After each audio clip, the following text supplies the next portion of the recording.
report, and today we are releasing the fifth issue of this European Islamophobia report. This is a unique report. In a sense, it covers the whole Europe on Islamophobia, and it consists of 33 country reports and one general chapter on the state of Islamophobia in Europe. The report will be available after this panel online, and you can download it from its website, www.islamophobiaeurope.com, or you can download it from SETA web page. Today we have distinguished speakers with us. We have Professor Dr. Fahrettin Altun with us, the Communications Director of the Republic of Turkey. I would like to thank him for his attendance and participation tonight. We have Burhanettin Duran, Professor Dr. Burhanettin Duran, General Coordinator of SETA Foundation. We have also four authors of the European Islamophobia Report. Ferit Hafız, the co-editor of the European Islamophobia Report.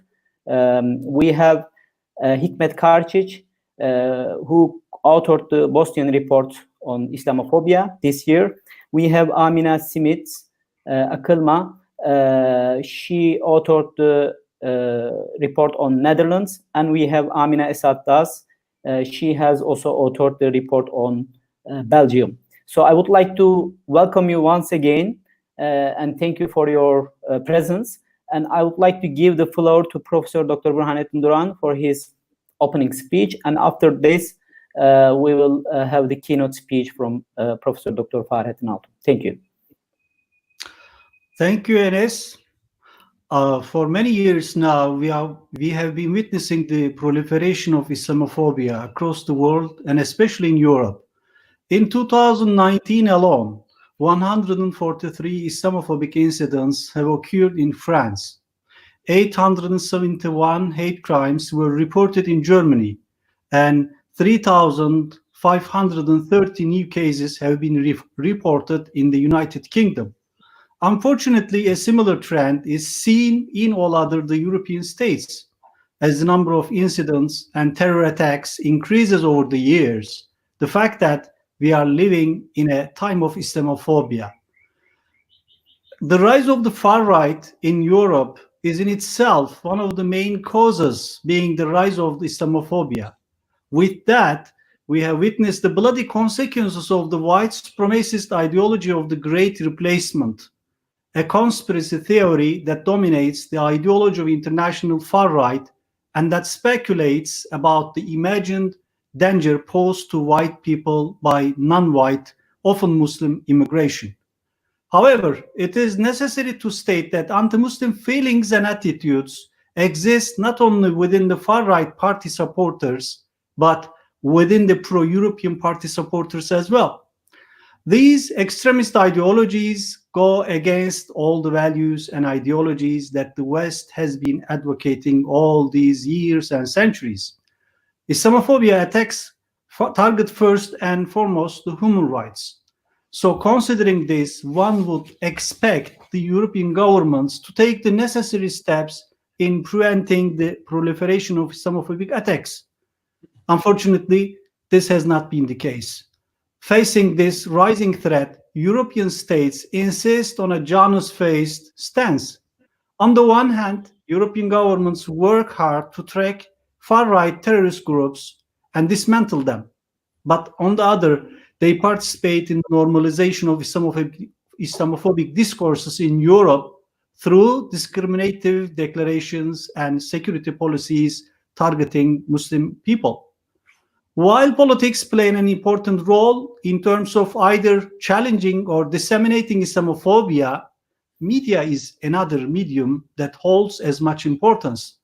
In 2019, unfortunately, we have seen many cases when journalism has sparked Islamophobia. The same thing can be said for social media and education. With that being said, this fifth edition of the European Islamophobia Report draws upon all these issues. The 35 local scholars, experts, civil society activists gathered in this book make clear that besides the liberal legacy of individualistic human rights, a darker side of European history is recovering strength and gathering supporters all around the European continent. Europe currently is living in dichotomy, which is manifested in the passion of dehumanizing the other and the systematic exclusion of Muslim people from the European we. These are the two sides of the same coin. The European Islamophobia Report 2019 discloses the depth of this dichotomy and analyzes the daily challenges resulting from such ambiguity for millions of European Muslims. All 32 country reports included in this book do not only analyze the Islamophobia phenomena, but also explore proactive solutions from the civil society. These policy recommendations provide useful insights and data for any European policymakers and institutions interested really in fighting anti-Muslim racism seriously. I'm glad to introduce today the opening panel of one of the world leading projects about Islamophobia. But before that, we have a distinguished guest, Professor Fahrettin Altun, and I'm inviting him, the Communications Director of the Republic of Turkey, Professor Fahrettin Altun, for the keynote speech. Professor Altun, the floor is yours. Thank you. Thank you so much, Burhanettin. Good evening. Let me begin by thanking the SETA Foundation for hosting today's discussion. For 5 consecutive years now, SETA delivered a valuable public service by publishing the European Islamophobia Report. Over the years, the report enabled people around the world to monitor the evolution of anti-Muslim racism in Europe. At the same time, it encapsulated European concerns about certain social and political trends in the continent. In this regard, the European Islamophobia Report is not necessarily about Turkish concerns or Turkish perspective, but the concerns of Europeans themselves, which includes Turkey as a European nation and the Turks as part and parcel of European family. In other words, it's not about pointing fingers, but a call for open and honest dialogue among friends. In this sense, I would like to acknowledge the European Union's financial support to this crucial project and welcome continued cooperation between the Union and the relevant organizations. Of course, needless to say, anti-Muslim racism is not an inherently European problem. Instead, it's a global threat that places at risk human lives everywhere, from Southeast Asia to the United States. Some recent examples immediately come to mind. Every year, thousands of people die or suffer injuries in India, where Hindu extremists, Hindu nationalists systematically displace and intimidate native Muslim communities. In Myanmar, for example, a Nobel Peace Prize winner has been actively involved in acts of genocide targeting Muslims. Finally, in New Zealand, as we all remember, a far-right terrorist, inspired by earlier European gunmen, claimed dozens of victims at a local mosque last year. Nonetheless, Europe can and should be where the war on Islamophobia starts. This is because the continent has a unique history. Generations of Europeans have profited from the Atlantic slave trade. For centuries, European empires colonized distant lands and exploit their resources to enrich themselves. Over the last 100 years, some of the worst atrocities in history, including the Holocaust, took place in Europe. Some of the deadliest ideologies from fascism to communism flourished there. Of course,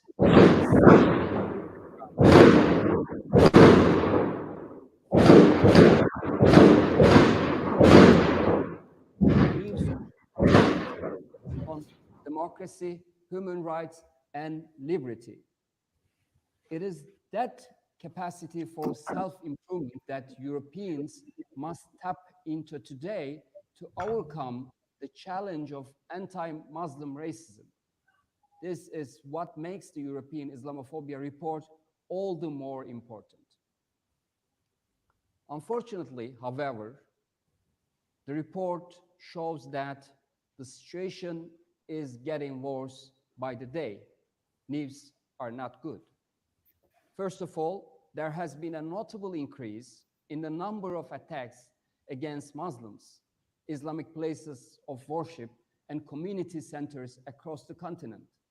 Worse still, we have witnessed exponential growth in those numbers over the last 5 years.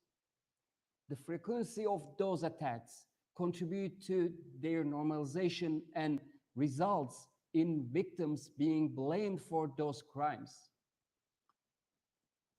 Indeed, the atrocities generated such an atmosphere of fear that only a fraction of Muslims who have been discriminated against report their cases to the authorities. Secondly, international fear to operate with near total impunity in Europe. One of those organizations is Hannibal Network, which has been active in Germany, Austria, and Switzerland. That this group has managed to recruit former and current soldiers and police officers speaks to the gravity of the threat to Muslims and European democracies alike. The alarming popularity of Great Replacement and other conspiracy theories not only weaken the fabric of European societies, but also renders them more and more vulnerable to disinformation campaigns, black propaganda, and other hostile information operations. Last but not least, I would like to touch upon the complicity of European media outlets in the rise and normalization of anti-Muslim racism in the continent. Although the mainstream media opposes Islamophobia out of political correctness, it has had no problem glorifying far-left terrorism. Especially in Syria and Iraq, where foreign terrorist fighters, as we all know, have been flocking, the media coverage has almost exclusively been about European Muslims joining terrorist groups, including Daesh and Al-Qaeda. The Western media, however, either ignored or celebrated foreign terrorist fighters joining the ranks of PKK and other far-left terrorist groups. This is definitely bias, and this bias enabled certain groups, including Antifa, to exploit anti-Muslim racism in Europe, to radicalize and lead young people to their deaths. Worse still, individuals who were radicalized and trained by far-left terrorist groups pose a very serious threat to Muslims in Europe, whom they view as part of the so-called invasion. Although some European nations, including United Kingdom, have taken preliminary steps to prosecute foreign terrorist fighters that joined the PKK Syrian affiliate YPG, most individuals continue to enjoy impunity. Keeping in mind that over 5 million Turks live in the continent today, this deliberate act of oversight is a source of grave concern for us, for the government of Turkey. I just would like to underline this. Dear guests, in recent years, the securitization of Islam and European Muslims has been another source of concern. European governments, opinion leaders, and policymakers must stop treating Islam as a security threat and Muslims as potential criminals. Don't do that. Unfortunately, there has been a shortage of leadership in this area. Instead of defending Muslim Europeans and upholding anti-discrimination laws, mainstream political parties, mainstream political actors moved to appropriate anti-Muslim racism and appease extremists. Without further delay, we urge European leaders to right this wrong and correct their course. Another source of concern is related to the coronavirus pandemic. With the world economy expected to shrink by 5.5% this year, it is highly likely that we will witness a spike in violence against, of course, Muslims and Islamic places of worship in Europe.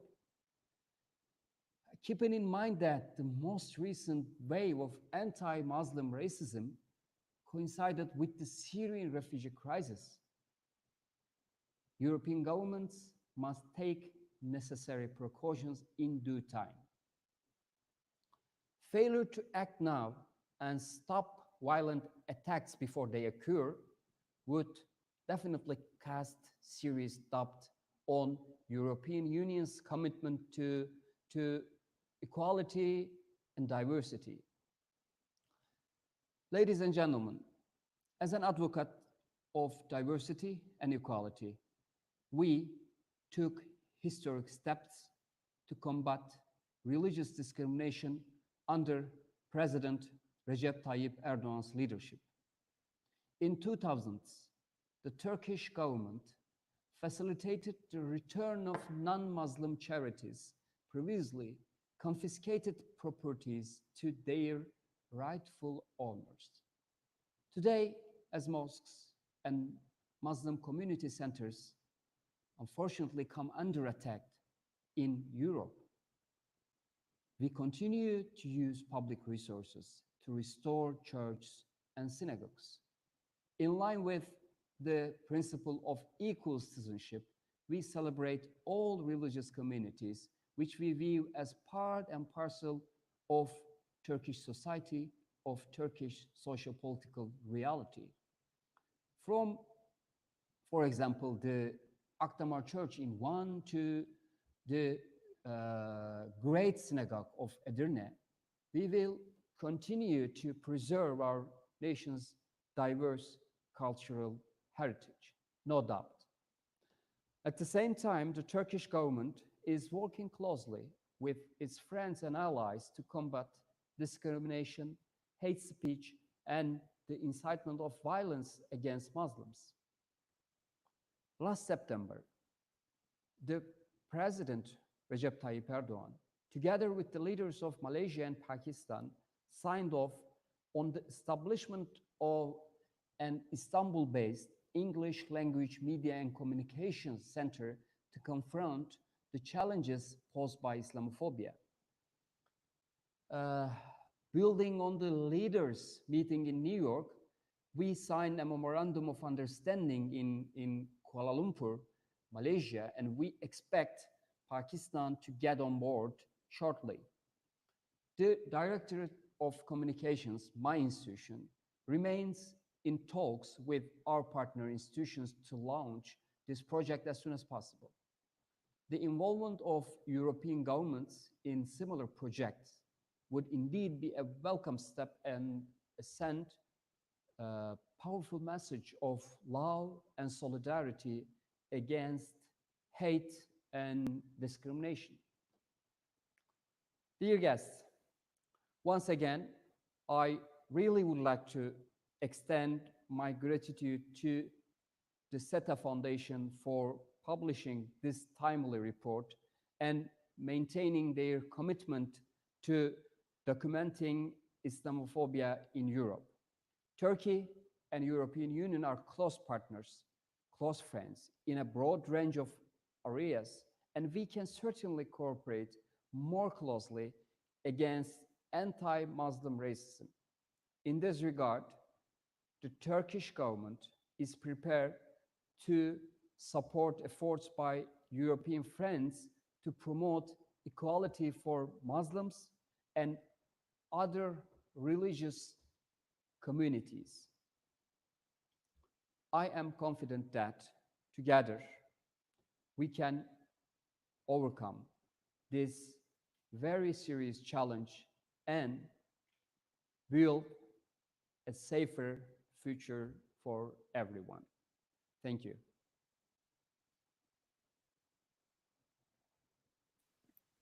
Thank you. Thank you very much, Professor Dr. Fahrettin Altun, Communications Director of Republic of Turkey.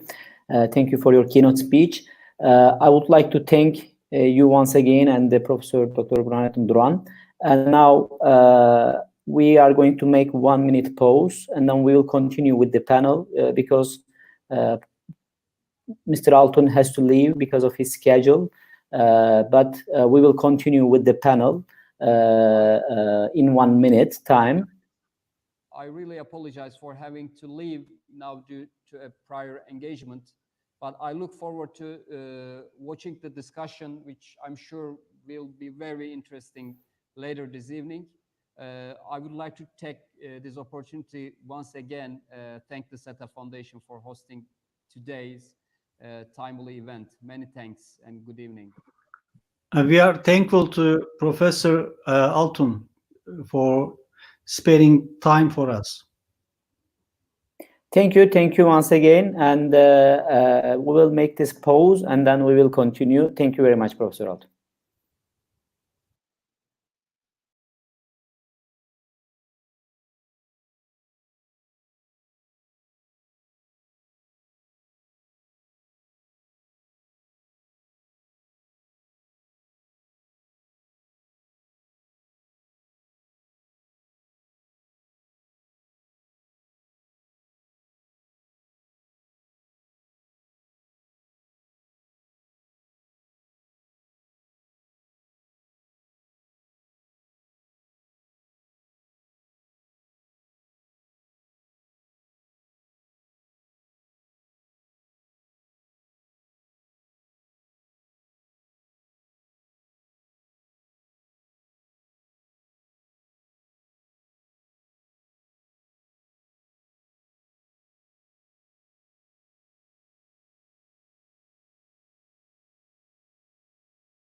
Welcome back, ladies and gentlemen. I would like to welcome you once again to our panel on the launch of European Islamophobia Report. Today, we have 4 distinguished speakers with us. As I mentioned before in the beginning, we have Fahrettin Altun, the other co-editor of the European Islamophobia Report from Georgetown University. Welcome back, ladies and gentlemen. And we have Amina Esat Daz from De Montfort University. We have Amina Smith Akılma with us from Istanbul 29 Mayıs University, and we have Hikmet Karčić from the Institute for Islamic Tradition of Bosniaks today with us. So, as I mentioned, European Islamophobia Report, we've been publishing this since 2015, and this is the 5th edition. And you've seen already the cover page of the report. It is a Nobel Prize that was given to Peter Handke, which was very controversial because of his genocide denial in Bosnia and Herzegovina. And we think that this is becoming a serious problem all over the world. The dehumanization of the Muslims and the denial and the normalization of the genocide and the attacks against Muslims is a huge problem.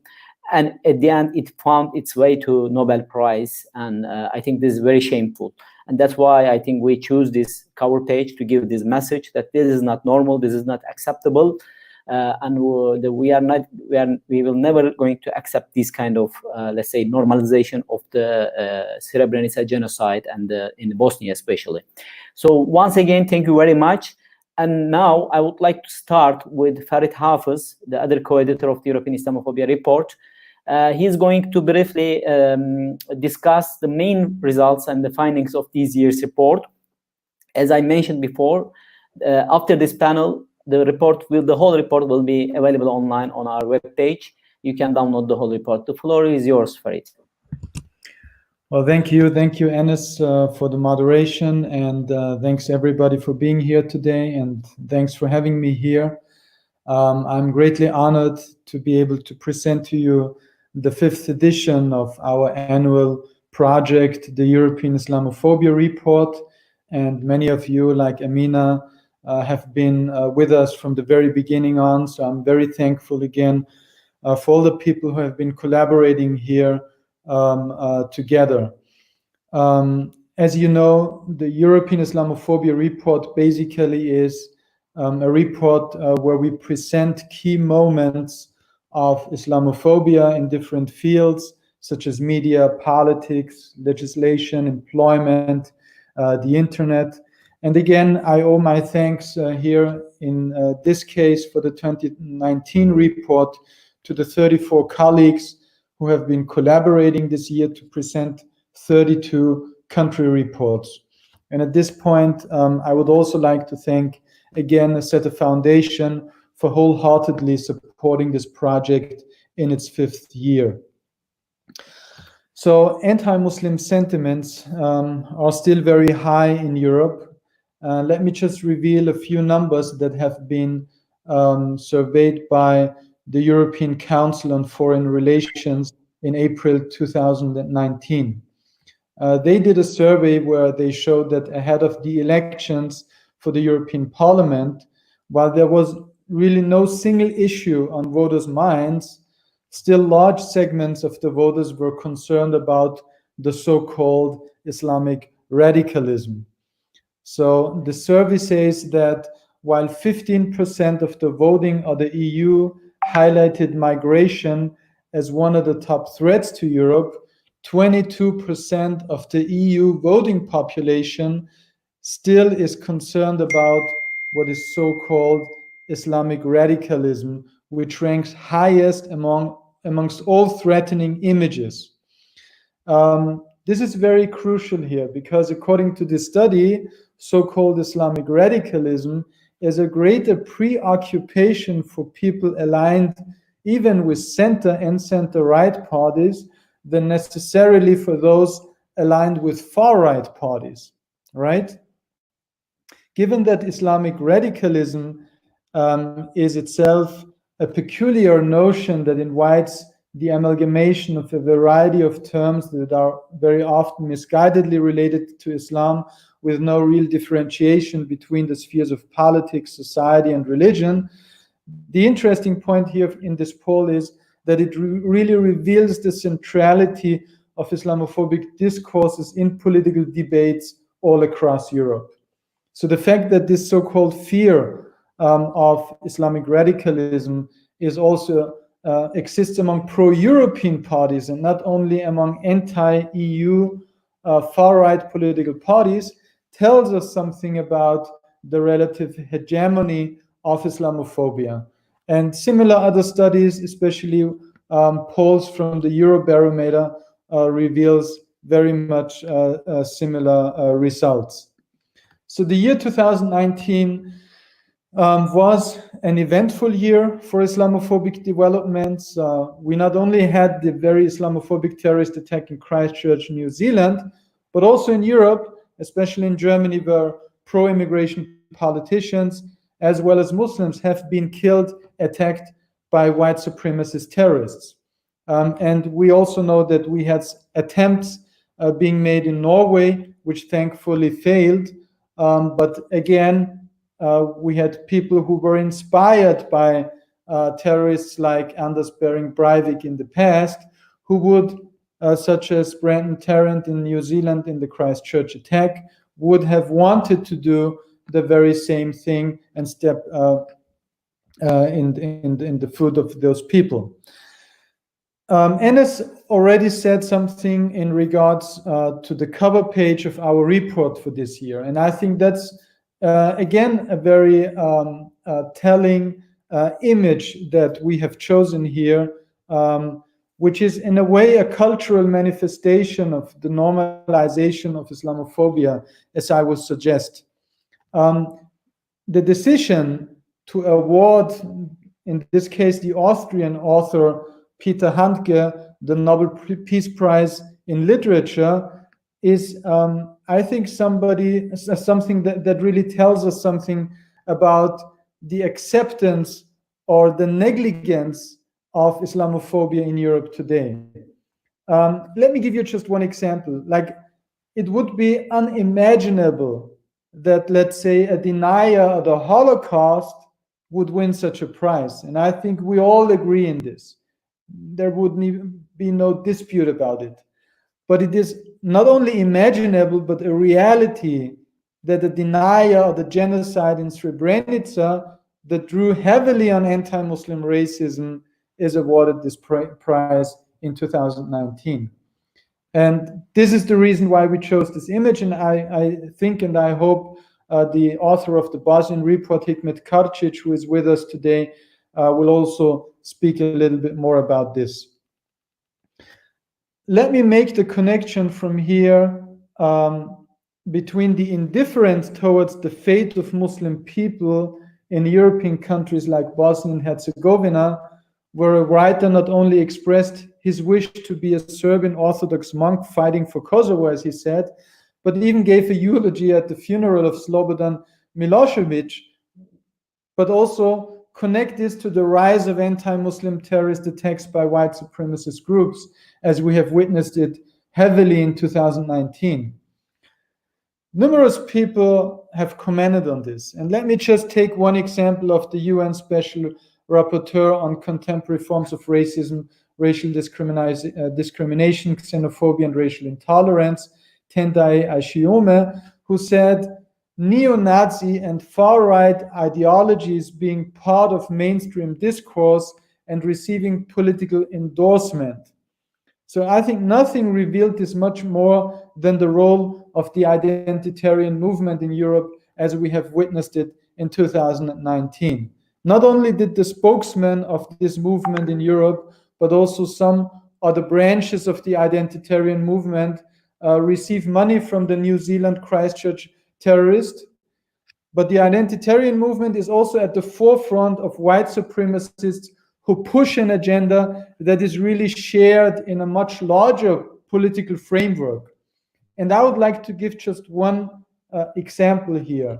In November 2019, the French Minister of Interior stigmatized Muslim people by using a rhetoric that very much stems from this far-right ideology that he's supposed to fight, and which he also fights on a certain level, which is this ideology of the great replacement, as we have heard, this conspiracy theory that Muslims are taking over Europe. He said, as Minister of the Interior and in charge of relations with religions, it is not the debate around the headscarf that concerns him, but he said, quote unquote, it is rampant Islamism in certain neighborhoods which want to be a political system competing with the Republic, end quote. And he invoked basically this phantasm of an Islamist parallel society that we see being, this idea being embraced by so many mainstream politicians, right? This idea, and which also translated into politics in his case, because one of the things that he announced was the closing of 12 places of worship for private Muslim schools, 9 associations, and nearly 130 pubs because of the radicalization and political Islam, claiming what he called Republican reconquest of suburbs. In French, quartier de la reconquête républicaine, which also fits into this racist discourse, which is at the forefront again of the identitarian movement's discourse of the Great Replacement. And I think we see in this example how this conspiracy theory comes from the far right, but has found it in its introduction to a more civilized, subtle text of defending liberalism by so-called mainstream politicians. And this is again just one example out of many which you will find in our report.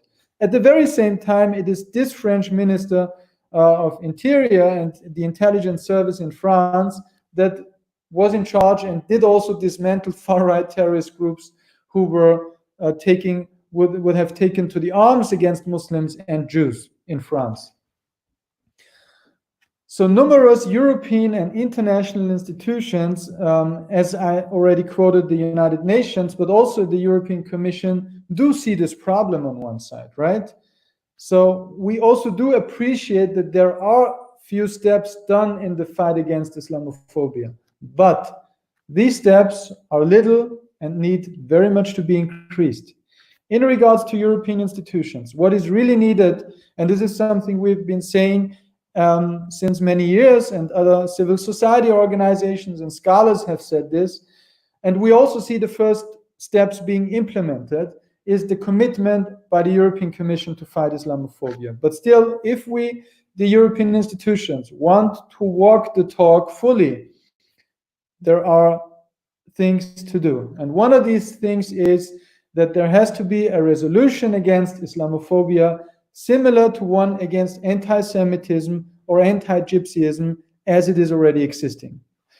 EU member states also have to allocate money to fight Islamophobia, not only regret after people are killed by white supremacist terrorists, as it was the case, as I said already, in Germany, where Walter Lübcke was killed in his private balcony, but also where the governments are taking money into their hands, resources, in order to invest it in fighting anti-Muslim racism. As we can see with the fight against anti-Semitism, where money is allocated to this cause, also on a European level, this is possible. But we need responsible politicians, also need to make this possible on a larger scale. As a basis of this, one of the things that we have been urging since many years, and that you can also find in some of the national reports, the European institutions need to accept a definition, a working definition of Islamophobia, which is also the case on an international level. We do welcome the fact that certain European governments, such as Germany, have included the fight against anti-Muslim racism, or Islamophobia as they call it, in their national action plans against racism. And I think this is something where also many other countries have to follow this example.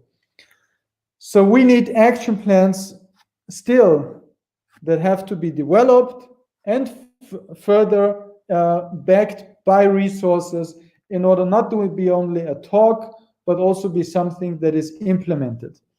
These are just some of the aspects that I think are very crucial to what European institutions and also institutions on a nation state level can do at this point of time. But I think it's some of the more central aspects that is really the basis for the struggle against Islamophobia on a legal level. So thank you for listening to me, and I'm looking forward to having an informed discussion based on the presentations, also the other colleagues that have come here today. And thank you, Enes, again for doing the moderation here. Thank you very much, Farid, for your introduction. Maybe I should also talk about the content of the report a little bit.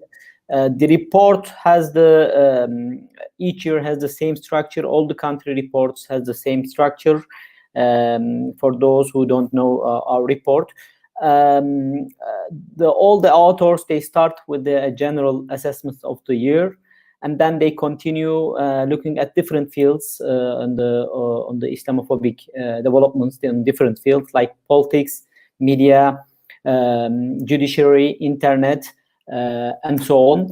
And then also they are looking at the Islamophobic network in this country that they are analyzing, and at the end there is a conclusion and the policy recommendation section in which they also do recommend concrete policy recommendations to act against Islamophobia. And then at the end, our authors also give a short chronology of the important developments in that country. Also, what is really important is we have a section on the beginning of each report, country profile, which is titled country profile, in which you can summarize all the necessary information about Muslims, main Muslim NGOs in the country, the far-right groups, the human rights organizations or NGOs fighting against Islamophobia. So it's a really a good compact information on this country. And if you consider that the report covers 32 countries from Malta to Sweden, from Russia to Spain, it's a really valuable information. And at the beginning of the report, me and Farid together, we are also analyzing the state of Islamophobia in Europe. So as two editors of the report, we do read the whole report from the beginning to end, so that we have a clear picture and we can analyze overall trends. And then in that chapter, we are trying to analyze the overall trends in Europe each year. So that's the content of the report. And now I would like to continue with Hikmet Karcic. He has authored the country report on Bosnia and Herzegovina. And thank you very much, Hikmet, that you joined us today. And I think it's really important, your presence and the cover page that I mentioned before.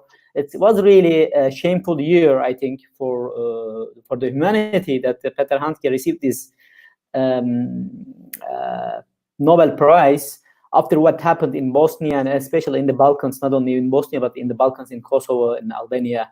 And I would like to give the floor to you to present your country report. Thank you. Thank you, Enes, and congratulations to you and to Farid for pushing this idea for the last 5 years. You know, I know that the beginnings were quite hard in 2014 and 15. Regarding Bosnia is a very specific case of Islamophobia and anti-Muslim hatred, for the reason because it's not similar to other regions in Europe and in the world. Why? Because the anti-Muslim hatred towards Bosniak Muslims is deeply rooted in a racism which is very similar to considering Bosniaks as sort of traitors of the Orthodox Christian faith, in the sense that the Serb nationalist ideology believes that 500 years ago, the Slavic Orthodox population converted to Islam, a part of it, that being the descendants of the Bosniaks.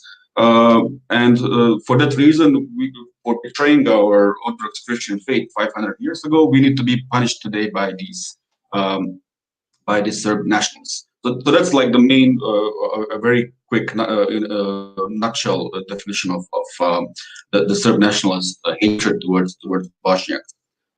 Last year was, as Dr. Enes mentioned, was a very difficult year because so far we have been dealing with an Islamophobic rhetoric, which is deeply connected with genocide denial from a number of internet trolls and local scholars and activists and media outlets in the Balkans.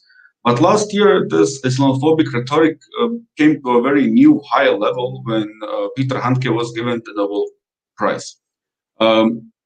Peter Handke, as an Austrian author, is not only a genocide denier of the Bosnian genocide, but he's also a very bad man, in the sense that he supported Milosevic from the first day when all the wars were started in Yugoslavia. So, he was Handke was anti-Albanian, Handke was anti-Croat, he was also anti-Bosniak. But his focus on the Bosniaks was very predominant.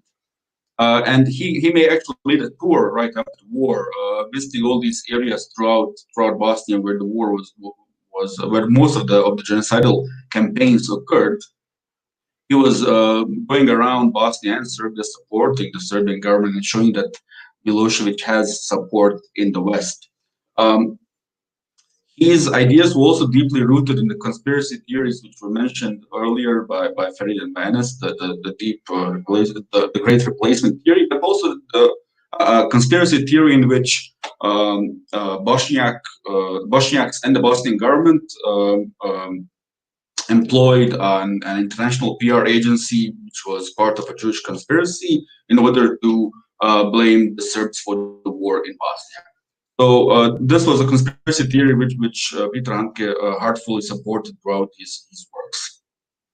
The reason why this was very shocking for us in Bosnia is because so far, as I said earlier, we were dealing with a number of people who were already well known to us. But with this case, the genocide denial and the Islamophobia has become mainstream, actually, because it entered certain academic, political, and societal circles in the West, and this is something which is very troubling. Because so far, I mean, just to give you a brief history of Islamophobia in the region, just to understand the context better.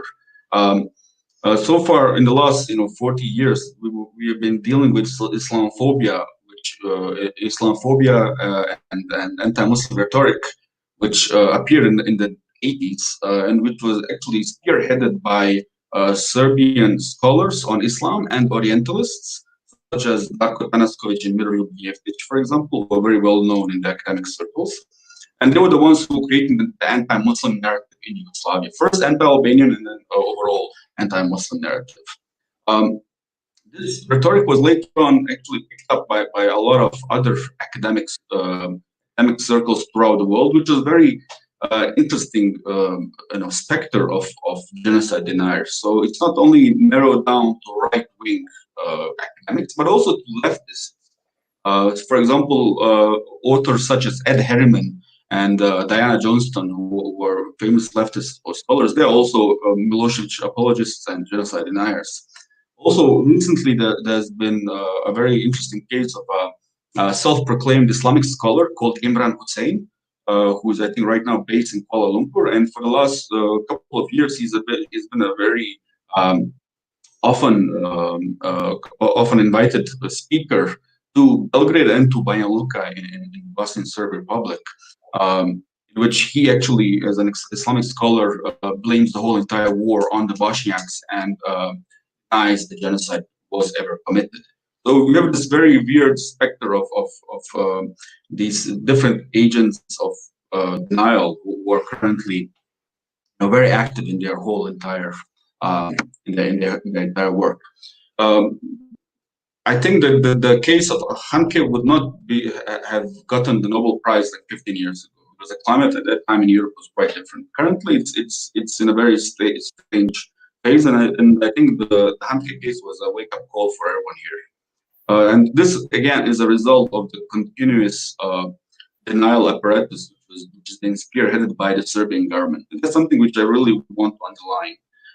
Serbian genocide denial of the Bosnian genocide in Bosnia itself through these different institutions and political actors isn't possible without the support of Belgrade itself. So the Serbian government is directly supporting this genocide denial, and they're the ones actually who are coordinating this entire thing.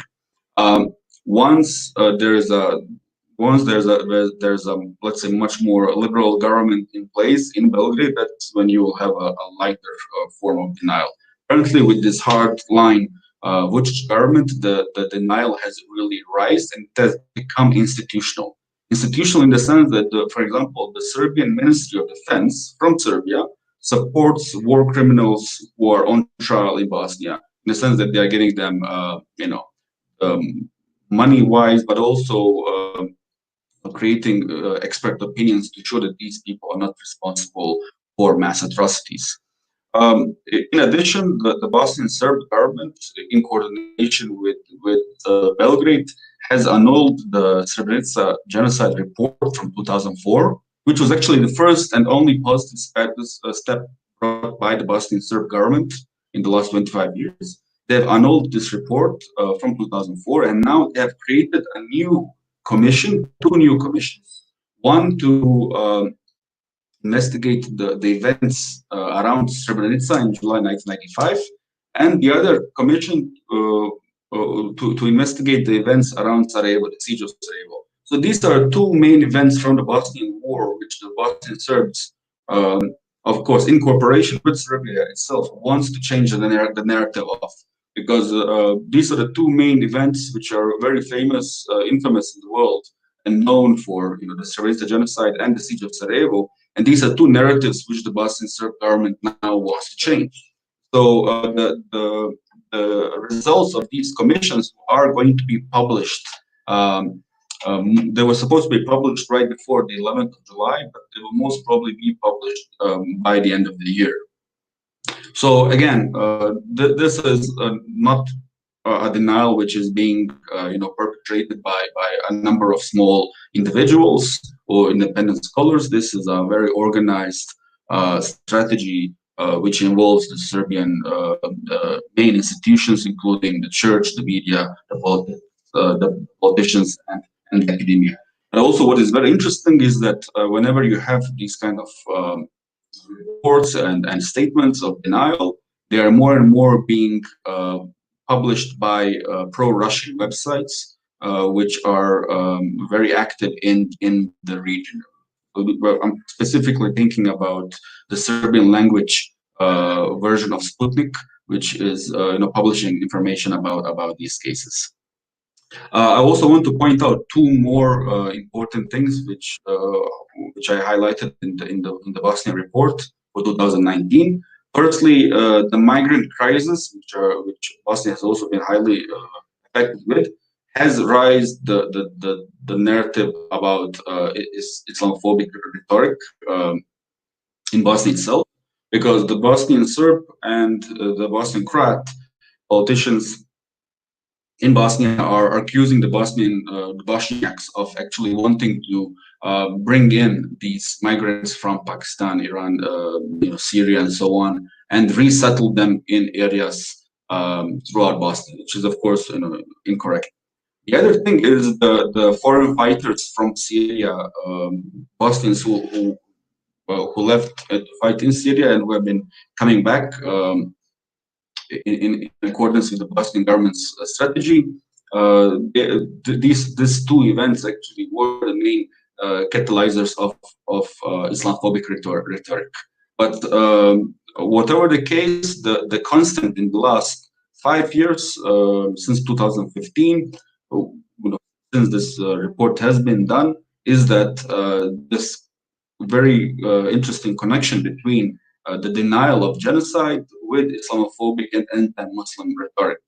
So, for example, when Bosnian activists and scholars, especially those, but also American journalists, when they uncovered the story of the Handke case, such as Peter Maas, Alexander Hamon, Edin Haydarpašić, and others, they were highly criticized by these activities of these activists were highly criticized by Serbian media, in which they wanted to portray Bosnian intellectuals and also the Bosnian diaspora as a sort of riot, which is against Peter Handke, who are trying to threaten him with violence and things like that. So this event last year was highly used by the Serbian media in Serbia, but also in Bosnia, highly connected with the aim of further targeting Bosniak Muslims, but also trying to portray Bosniaks as the enemy again. And again, one more thing to add. The Islamophobic rhetoric, which is being perpetrated by the Serbian and Bosnian Serb institutions, has the aim of dehumanizing Bosniak Muslims, but also showing that Bosnia is a failed state, which needs to be territorially divided by Serbia and by Croatia. These are wartime aims and goals, which weren't established during the wartime by war means, and now they're trying to do it in the peacetime.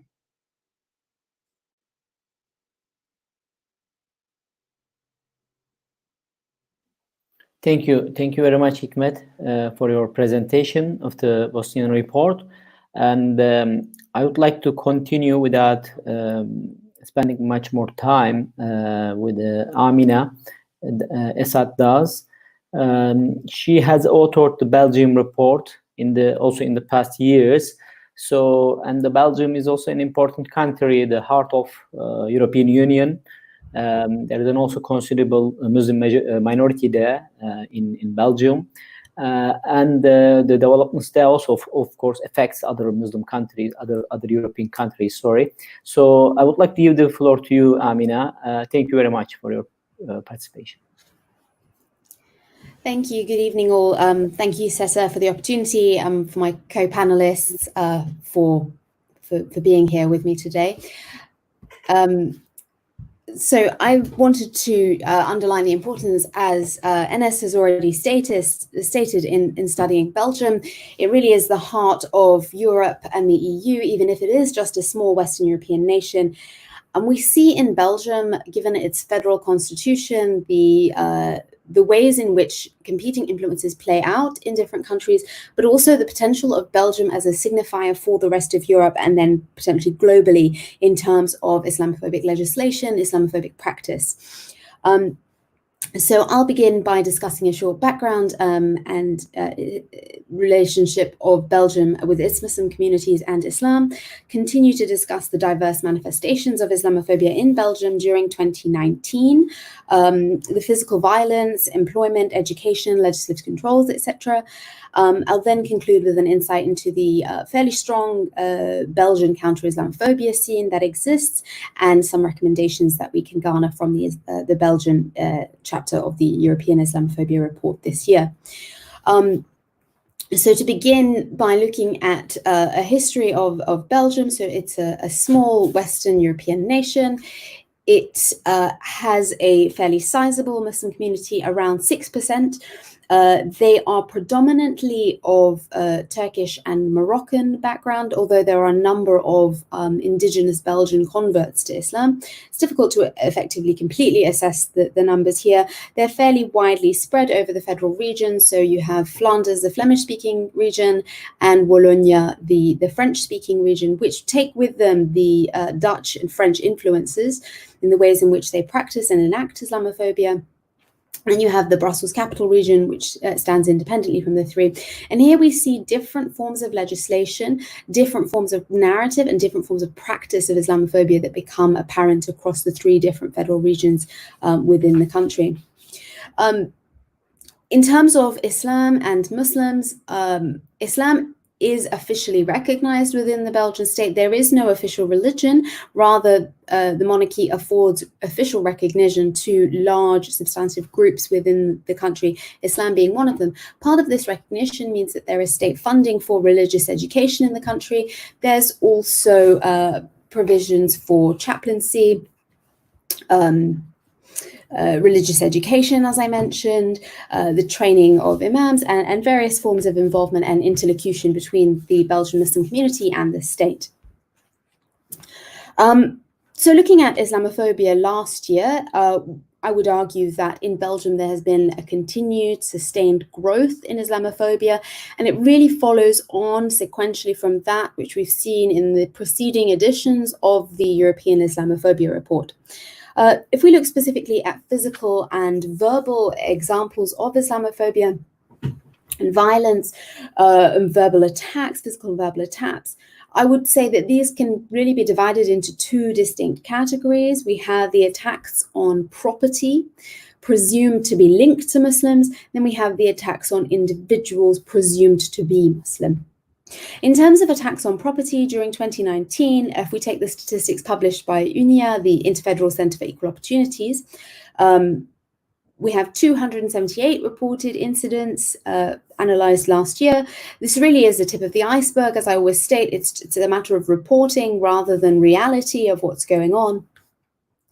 4% of those Islamophobic incidences related to attacks on Muslim spaces. And examples of these include the dumping of pig heads at mosques and Muslim properties, Muslim homes, swastikas being graffitied onto Muslims' cars. So here we see an interlinking with anti-Semitic racism that exists in Europe being enacted on Muslims. So there's this coming together of the different forms of racism on the continent. We have examples of the dumping of feces and urine at the doorways of Muslim homes, graffiti plastered onto Muslim houses and Muslim places of worship.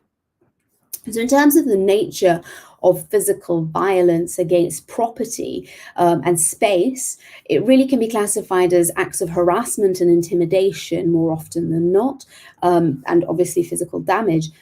There are strong links to other forms of racism that exist in Europe. So there's this real coming together, but it's rooted in the racialization of Muslims and Muslimness. So it's not really about understanding what it means to be a Muslim or what Islam constitutes. It's rather what an individual from the exterior presumes to be Muslim. And there's certain beliefs and narratives that function around that. Arguably, these physical attacks on property and spaces only represent the tip of the iceberg in Belgium, as I stated.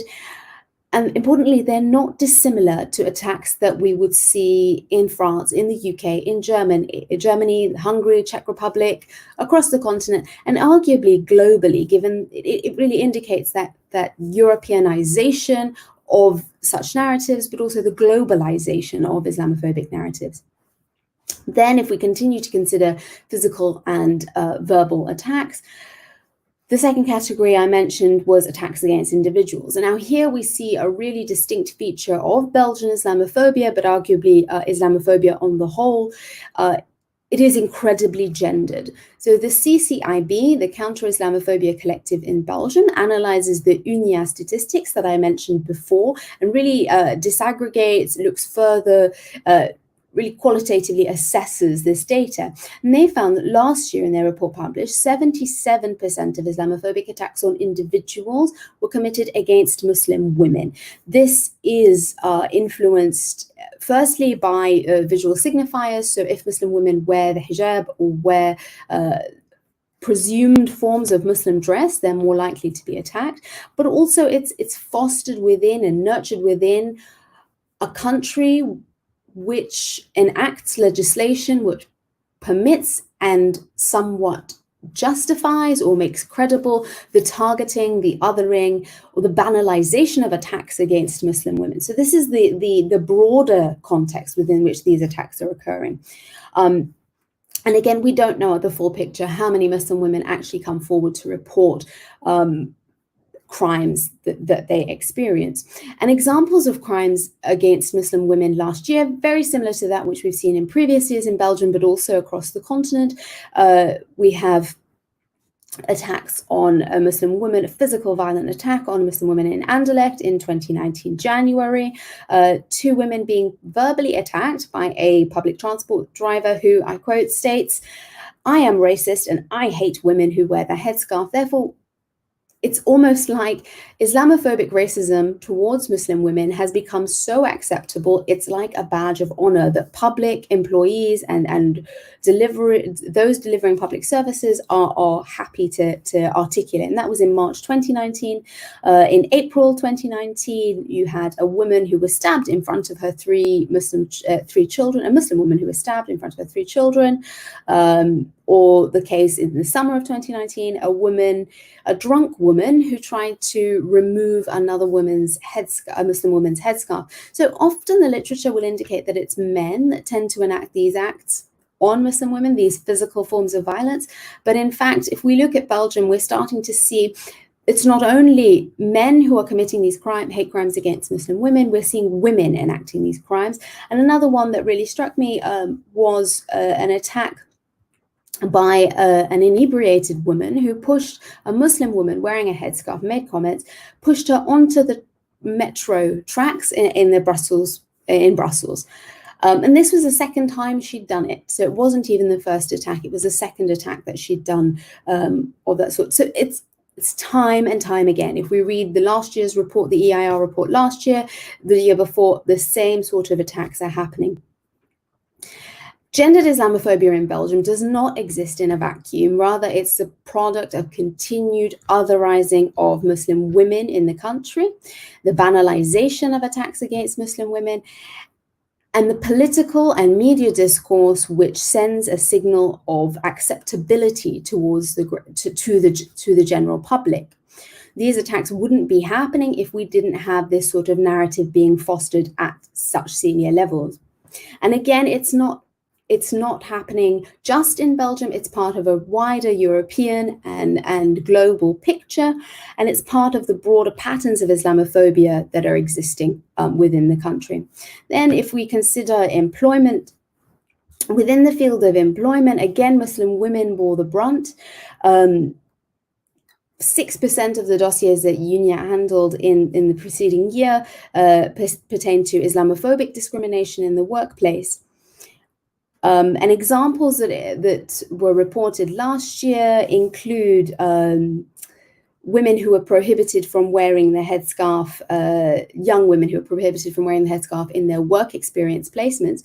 And they were there as observers, so they had no interaction with children. As I mentioned previously, Belgium officially recognizes Islam, and part of that official state recognition means there are religious education teachers. It shouldn't be a problem that there is the presence of Islam within educational establishments, but there were long-standing disputes in cases. With the help of the Interfederal Center for Equal Opportunities, the women were allowed to continue their work experience observation whilst wearing the headscarf. But it's one example of many where we see this continued toing and froing around Muslim women's dress, this fixation on Muslim women's dress, and this fixation on Muslim women's dress fits into these broader narratives that my colleagues have discussed regarding narratives of demographic takeover or conspiracy theories of Muslim demographic takeover. It's a visible presence that is deemed to be so threatening, and Muslim women embody this. And we must remember that Belgium is the home of the Ashbita versus G4S case, where we had EU signaling that it was acceptable to discriminate Muslim women in the workplace on the grounds of their headscarves. Nonetheless, Belgium has set up last year strong counter movements. We have the Activities Project within Brussels, or the CCIB's open jobs testing. And as my colleagues mentioned previously, I think this year and in years to come, I think the effects of COVID will exacerbate the effects on Muslim communities in the workplace. And particularly, we will see Muslim women bearing the brunt of this. So we think of their intersectional positionality. Muslim women, as Muslim, often as women of color, are likely to face greater difficulty, greater adversity in the economic precarity that's been brought about by COVID. So I fear there's a bleak situation ahead in terms of Muslim women, in terms of Islamophobia and Muslims generally in the field of Belgian employment and employment more globally. Coming on to education, so the Counter-Islamophobia Collective in Belgium notes that 22.5% of the cases they deal with focus on the issue of education. We have Islamophobia enacted by students last year. So within a school in Belgium last year, students came in stereotypical Gulf Arab dress. So we have the racialization of Muslimness here. These students were wearing explosive belts and mocking Islamic prayers. It has become so normal to mock and to enact racism against Muslim communities in Belgium that students feel this is something they can do in their schools. And it was only because videos of these students went viral that it became the center of controversy and fixation. But it gives you an insight into just how banalized Islamophobia is within Belgium. And then continuing on that theme, we have primary schools issuing disclaimers last year, denouncing any responsibility for students who became unwell with fasting.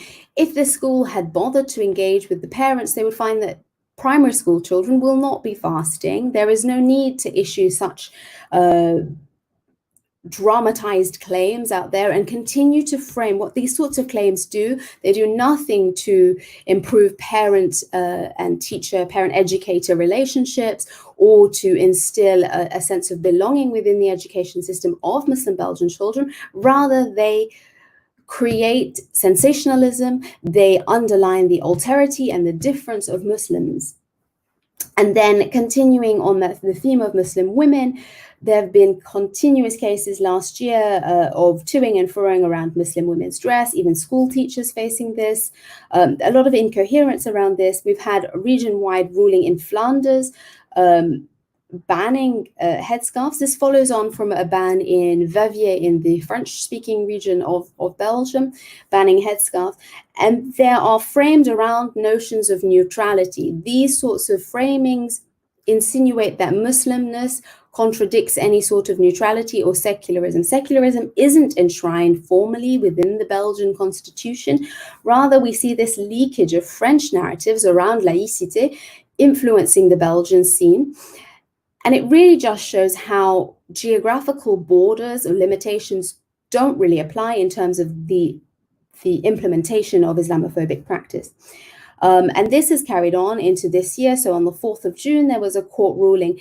And here I recall, again, very much the French scenario that we've seen since 1989, where Muslim women's dress, young Muslim women's dress, has been the subject of toing and froing and controversy and scandal and intense focus. It's almost like the Muslim woman's body becomes a battleground in Europe, on which these claims are fought out. Now, I think it really shows the incoherence in Belgium, where there is space for recognition of religions, where there is space for religious education and the presence of religion within Belgian society. We have these influences that are coming from further afield.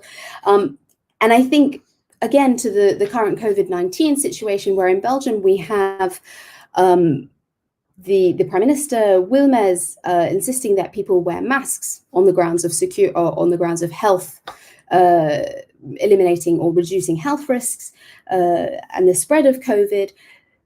Yet we must remember that in 2011, Belgium, like France, like many other European nations, banned face coverings. These bans were based on security narratives. So these narratives of securitization, that if a Muslim woman is covered, she somehow represents a threat to the security. And it builds into these anti-terror CVE type narratives that we have. So on the one hand, we have legislation where covering one's face is so threatening to the security of the nation. But now, at the same time, we have this temporary measure, I would imagine, where one must cover one's face. The inconsistencies and the incoherences are being borne out.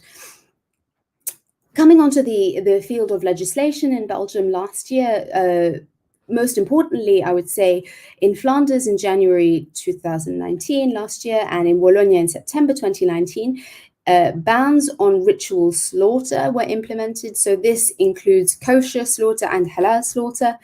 So you have the sensationalization around halal. It hasn't appeared by itself. It's followed years of debate around halal slaughter, around ritual slaughter, but it contravenes rights of religious communities. And it's another narrative in which we see an alleged barbarity of Muslims being played out or being employed.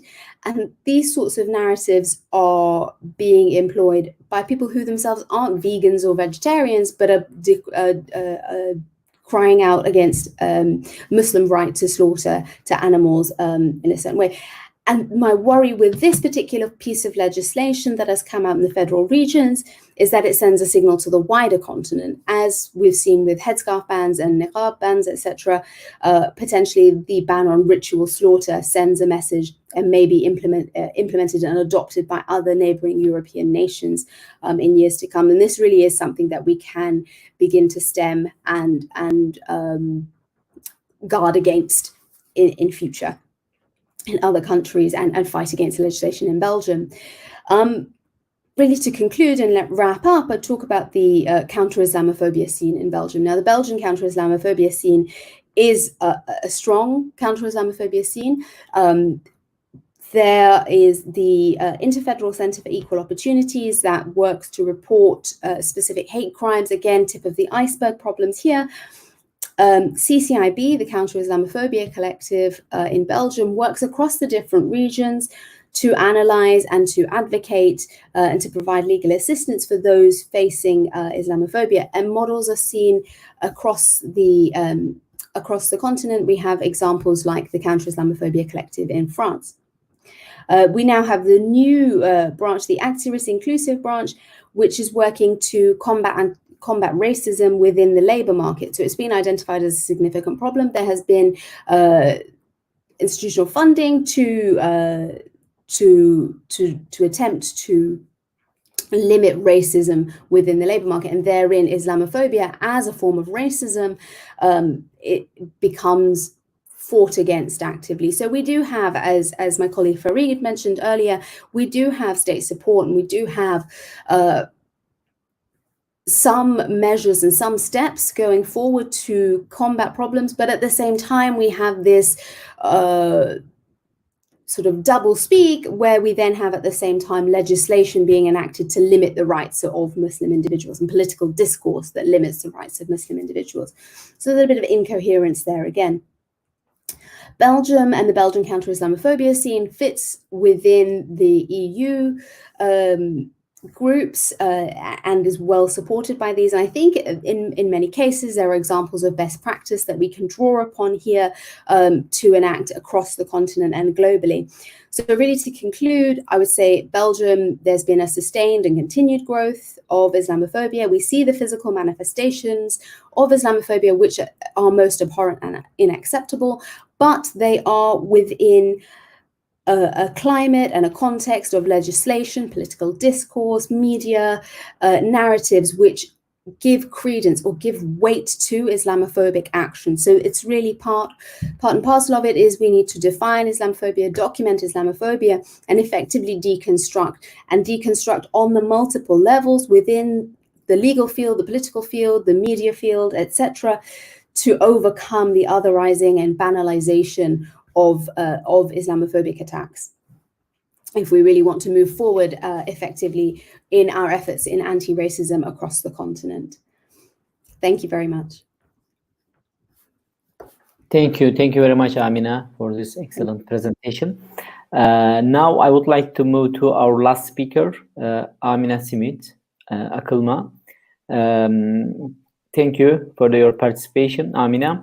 You have authored the Dutch report, the report on Netherlands, and I would like to give the floor to you to present your case. Netherlands is also an interesting case. Netherlands has been the center of the multiculturalism in Europe, but in about 2 decades, it has transformed into a very far right, let's say, politics, especially the rise of Geert Wilders, but others in Netherlands who are also dictating the narrative on Muslims and migration in Netherlands. And I would like to give the floor to you to present your country report. Thank you. Thank you, Professor Bayraklı, and thank you, Professor Hafiz, for this opportunity and for this wonderful project, which is very overdue. And thank you to my co-panelists for their great presentations. First of all, I would like to stress out that the problem with Islamophobia in the Netherlands is that it is very undocumented.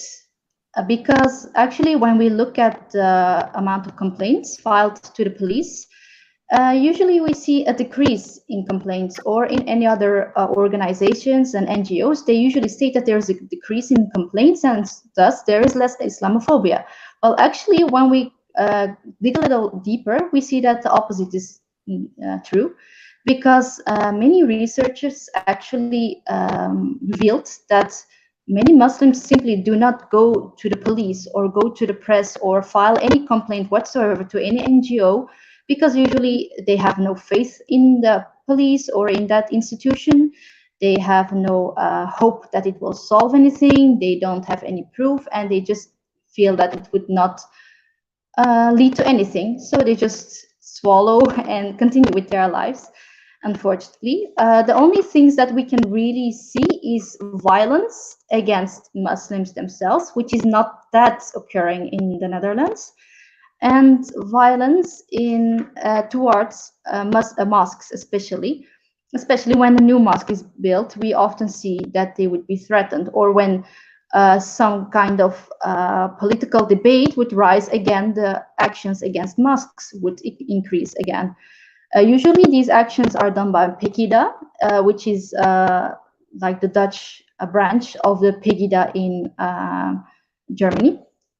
And there are also different branches and groups, anti-Muslim groups in the Netherlands, but mainly Pegida is active in protesting against mosque and Islam and in general. These actions against mosque would vary from setting fire in front of the mosque, or even throwing in windows, soiling these mosques, sending letters with threats. Actually, last year, several letters were sent to different kind of mosques with a man hanging from the gallows, and next to it was the word Islam. So it was clearly a threat that they want the death of Islam and Islam to be gone from the Netherlands. And secondly, when we come to the work floor, actually, as my colleague stated, Amina has stated, it is very similar to the situation in Belgium. In the Netherlands, there's also a lot being done by the government to prevent racism on the work floor, but at the same time, it's like a sort of double standard. Okay, there should be no discrimination based on racism or on gender, but if they are too Muslimish or too much showing their religious identity, they are usually discriminated. So the funding and the support of the government only goes thus far. I mean, like it's only about race and nothing else. And when we look at the numbers, actually, still 40% of migrants in the Netherlands feel that they can really be themselves in the Netherlands. And as shown by a Social Planning Bureau's investigation, and 29% say that they are discriminated on a daily basis. 41% say that they are discriminated on a monthly basis. And 2/3 of Muslims have felt discriminated at least once during the past 12 months. And again, these are only the official numbers. As we will see later on, when we go to more personalized and more Muslim-initiated projects, we will see that the numbers actually change significantly. And actually, other research also states that 40%, that there's a 40% smaller chance of someone who is not Western, so non-Western, non-Dutch, or non-West European looking, for them to be hired for a particular job, and that they're actually up to 31% less paid for the same job.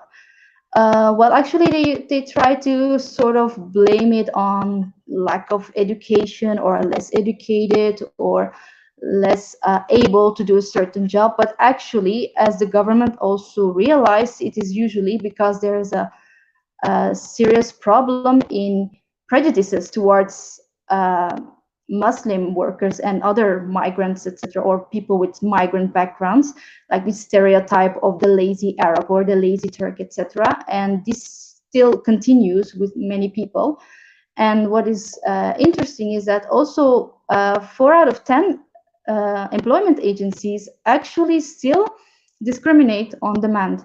So if a client, any company who is looking for a new employee says, okay, I want you to find me a new employee, but he shouldn't be brown, or he shouldn't be Muslim, or she should wear a hijab, then the company, the employment agency, is more than happy to actually say, okay, if that's what you want, we will do that for you. And according to secret research, it turned out on several occasions that actually they really did this, and that they really discriminated just for the sake of the client, even though it is now forbidden by law, and that there would be serious consequences now for companies who do such things. When it comes to education, actually several interesting things happened during 2019. The Secret Service, the intelligence service, was very active when it comes to Islam in 2019. First of all, they released a report saying that the classical Islamic after-school classes were radicalizing, and that they were preaching anti-European sentiment, anti-Western sentiment, and anti-democratic sentiment, and unliberal ideas, etc., and all these kind of things, and that they were forming a threat against Western society. And this caused a lot of chaos, because they only said that it was about 1 or 2 schools, and it wasn't clear if it was a more general problem. It wasn't clear which schools needed to be dealt with, and there was this, again, generalizations and this impression of all schools being problematic. And this vagueness led to much frustration, both within non-Muslims and the non-Muslim society and the Muslim society, because the non-Muslims felt that there was a threat everywhere and that needed to be dealt with. And again, this sparked an increase in anti-Islamic sentiments and attack towards Muslims, be it verbal or physical.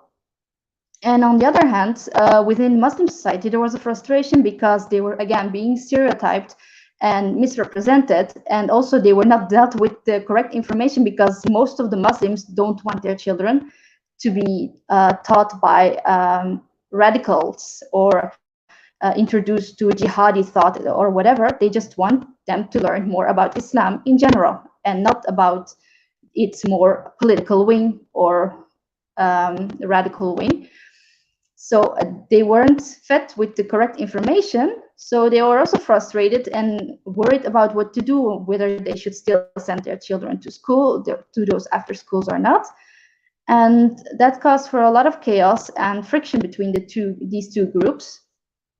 And after that, almost immediately after that, this intelligence service again published a new report, this time about a Muslim school, a newly found Muslim school called Cornelius Haga Lyceum. It was founded in 2017 in Amsterdam and has been facing problems ever since that. Actually, for pretty much most of 2019, there were debates on whether or not the schools should exist or should close, if there were any problems or not. According to the Secret Intelligence Service, the school had Salafi ties or would be funding terrorists in the Caucasian area, would be teaching un-Western thought, would be teaching anti-democratic thoughts, etc. All these kinds of accusations were made. And immediately after the report was published, a countrywide debate arose again because of this school and how it was able that such a school could get governmental money and how they were able to function and how it was a threat to Western society, etc. And even Mark Rutte, who is supposed to be independent and still bide his time and wait to see if the allegations are true or not, he immediately said, I would not set my kid there, and immediately distanced himself from all Muslims, rather than stepping forward and say, look, we will figure this out. If there is a problem, we will take care of it, but let's not make any generalizations. Immediately after the report was published, again, this me, you attitude came forward again with all politicians, or most of them. After the inspectorate came, it turned out that actually most of the allegations were false, and that there was no actual problem. Maybe some signals that might point into a troublesome direction, but there was certainly no evidence whatsoever. So they were given the clear to continue. After that, immediately after they were given the clear, again, all of a sudden a video popped up that might contain problematic information or problematic content. And after that, again, a second inspectorate came, and it was like a sort of witch hunt that would not end and lasted throughout the whole of 2019, and is still continued to this day. Actually, I'm not sure if it's still going on, because COVID might have given Muslims a break for the moment, but we will see what the future brings.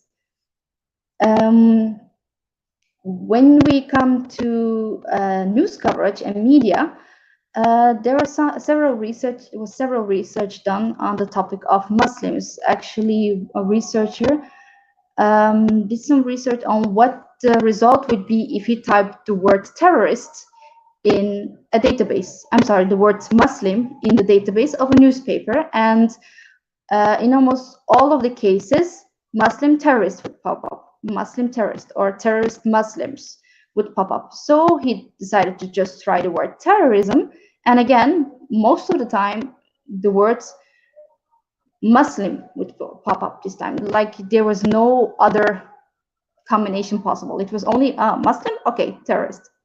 They should be together. It's impossible to separate them, which shows the mindset of many Western newspapers and many Dutch newspapers.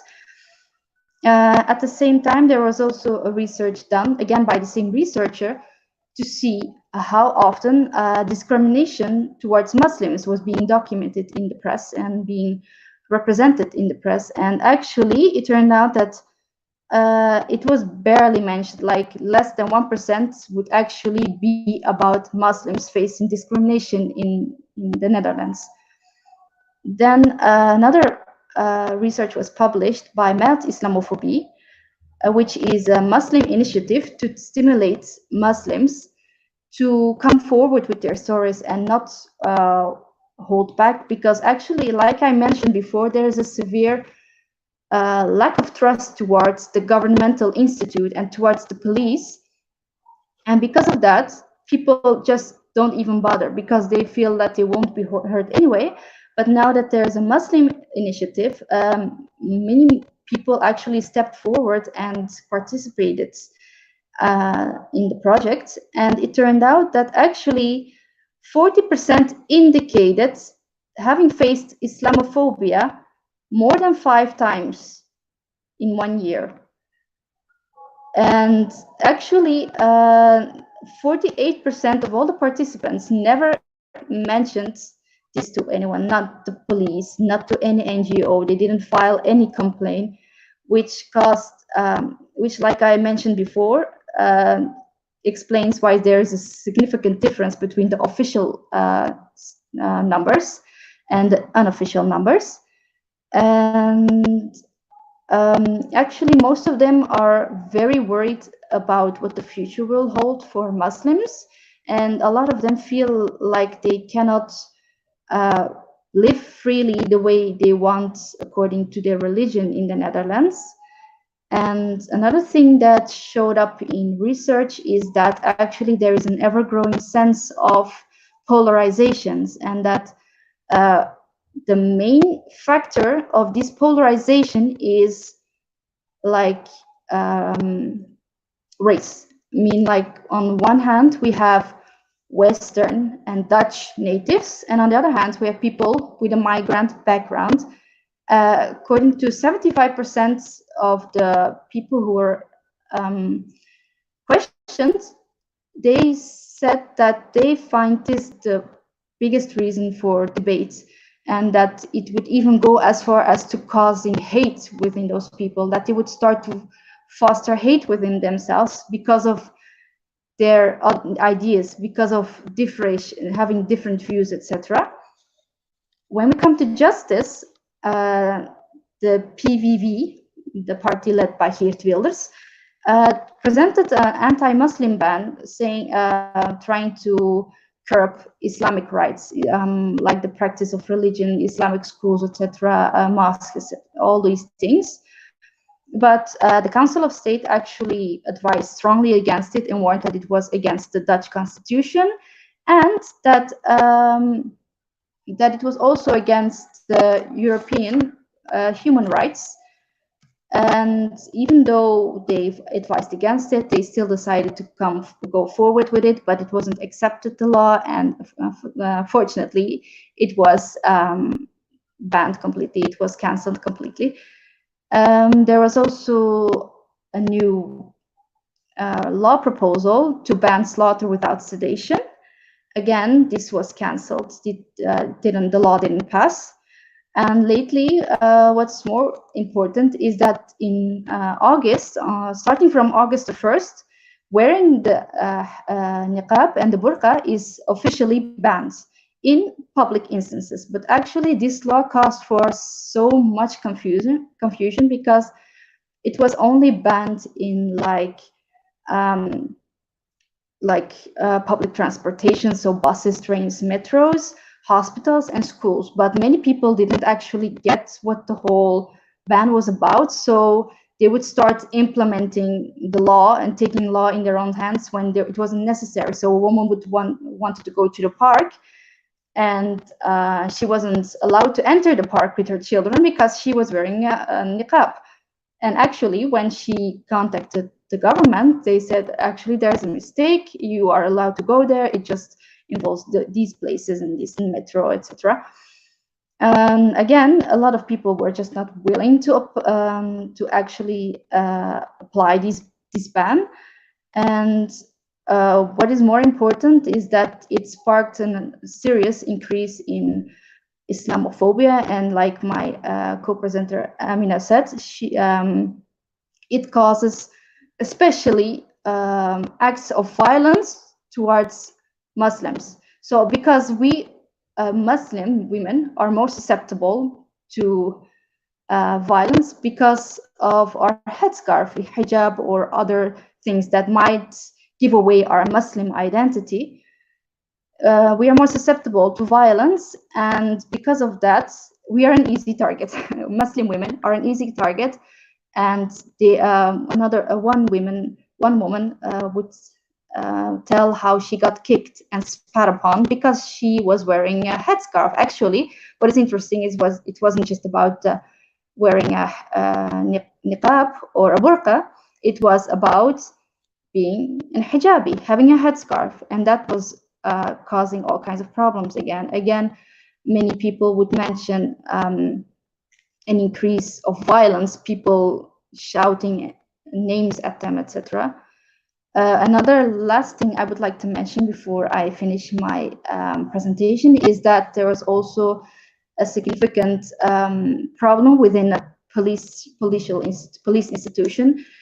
Actually, one of the former heads of the police department came forward because he could not deal with the Islamophobia and racism that was going on within the police department, saying that a lot of Muslims were simply not helped, that their complaints weren't taken serious, etc., and that they were just not being heard, which actually justifies the fact that many Muslims are not willing to go to the police anymore and just deal with Islamophobia on their own way and just like take the punches and go on.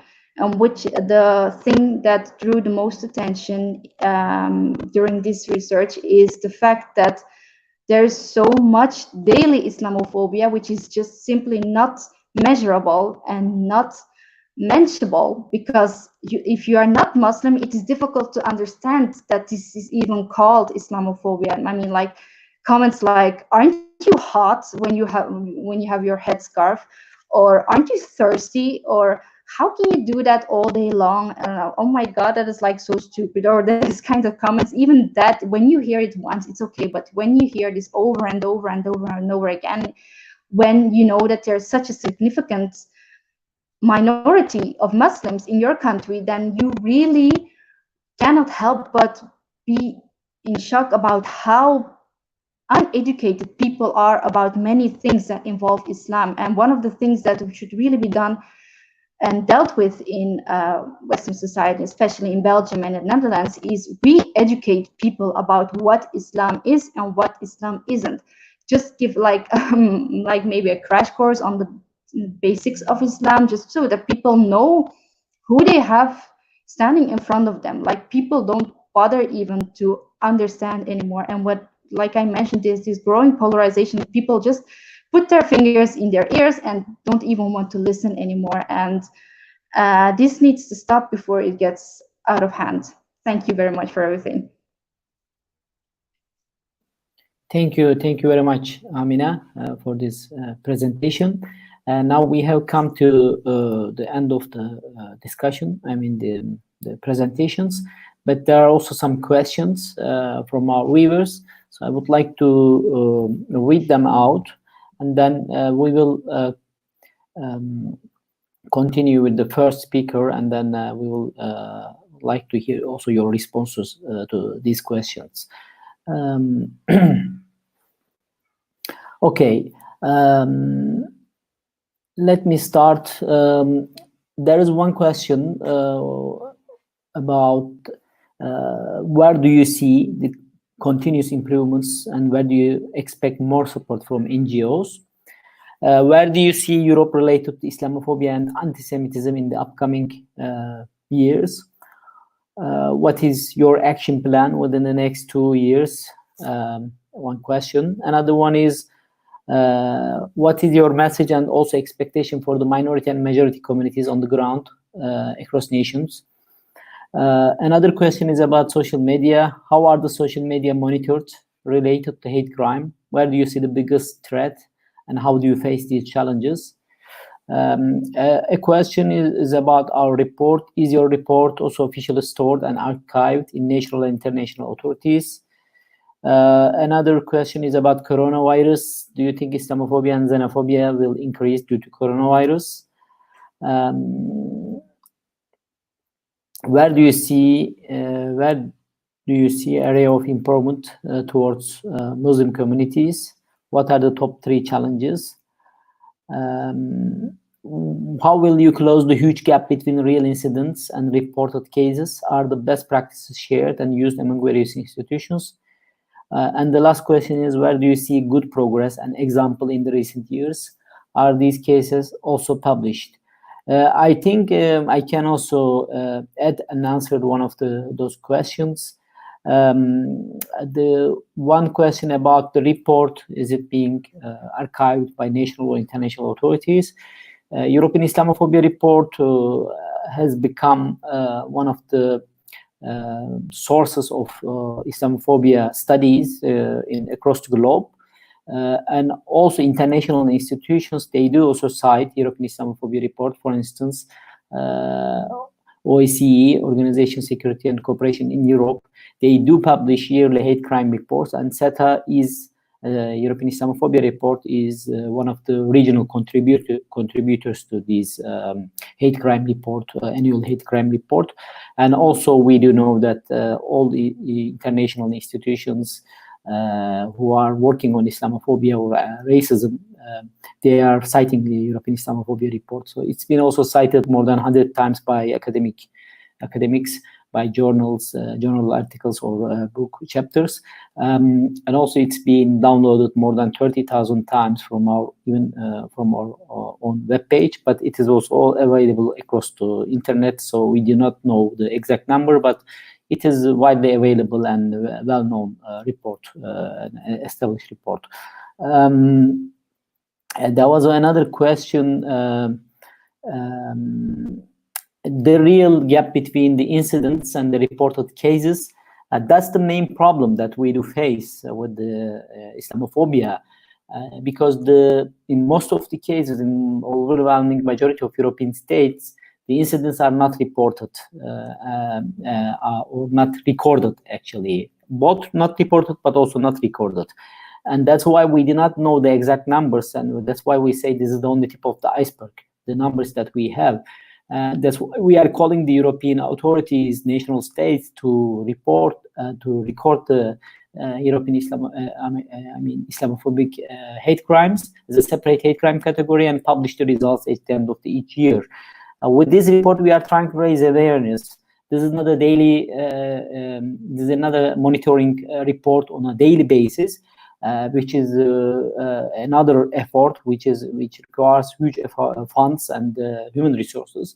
But with this report, we are also monitoring the general trends in each country, and that's our contribution to this, I think, the area of study.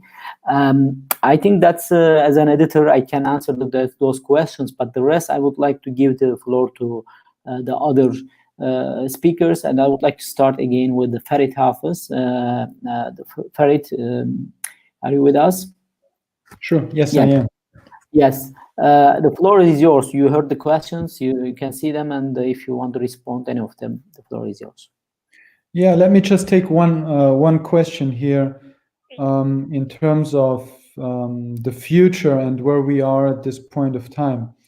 I think there is something crucial happening, that political elites in many European countries are to some extent waking up, or at least there is the possibility potentially there for them to wake up.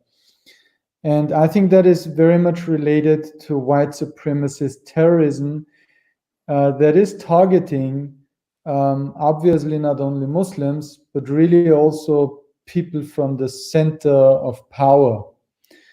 Again, the murder of Walter Lübcke and in Germany, and the trials are going on, have just started a few days ago. I think they show us that people are slowly understanding that Islamophobia is not only challenging Muslim minorities in Europe, but rather that Islamophobia is indeed a challenge of the very foundations of what we call a democracy.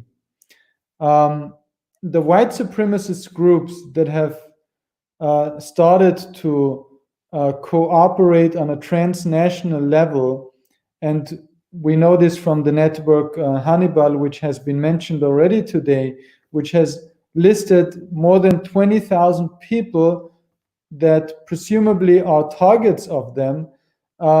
This has revealed really the amount of fear that should be out there on behalf of politicians who stand for a pluralist society, who stand for a diversity in European societies that is targeted by these very groups.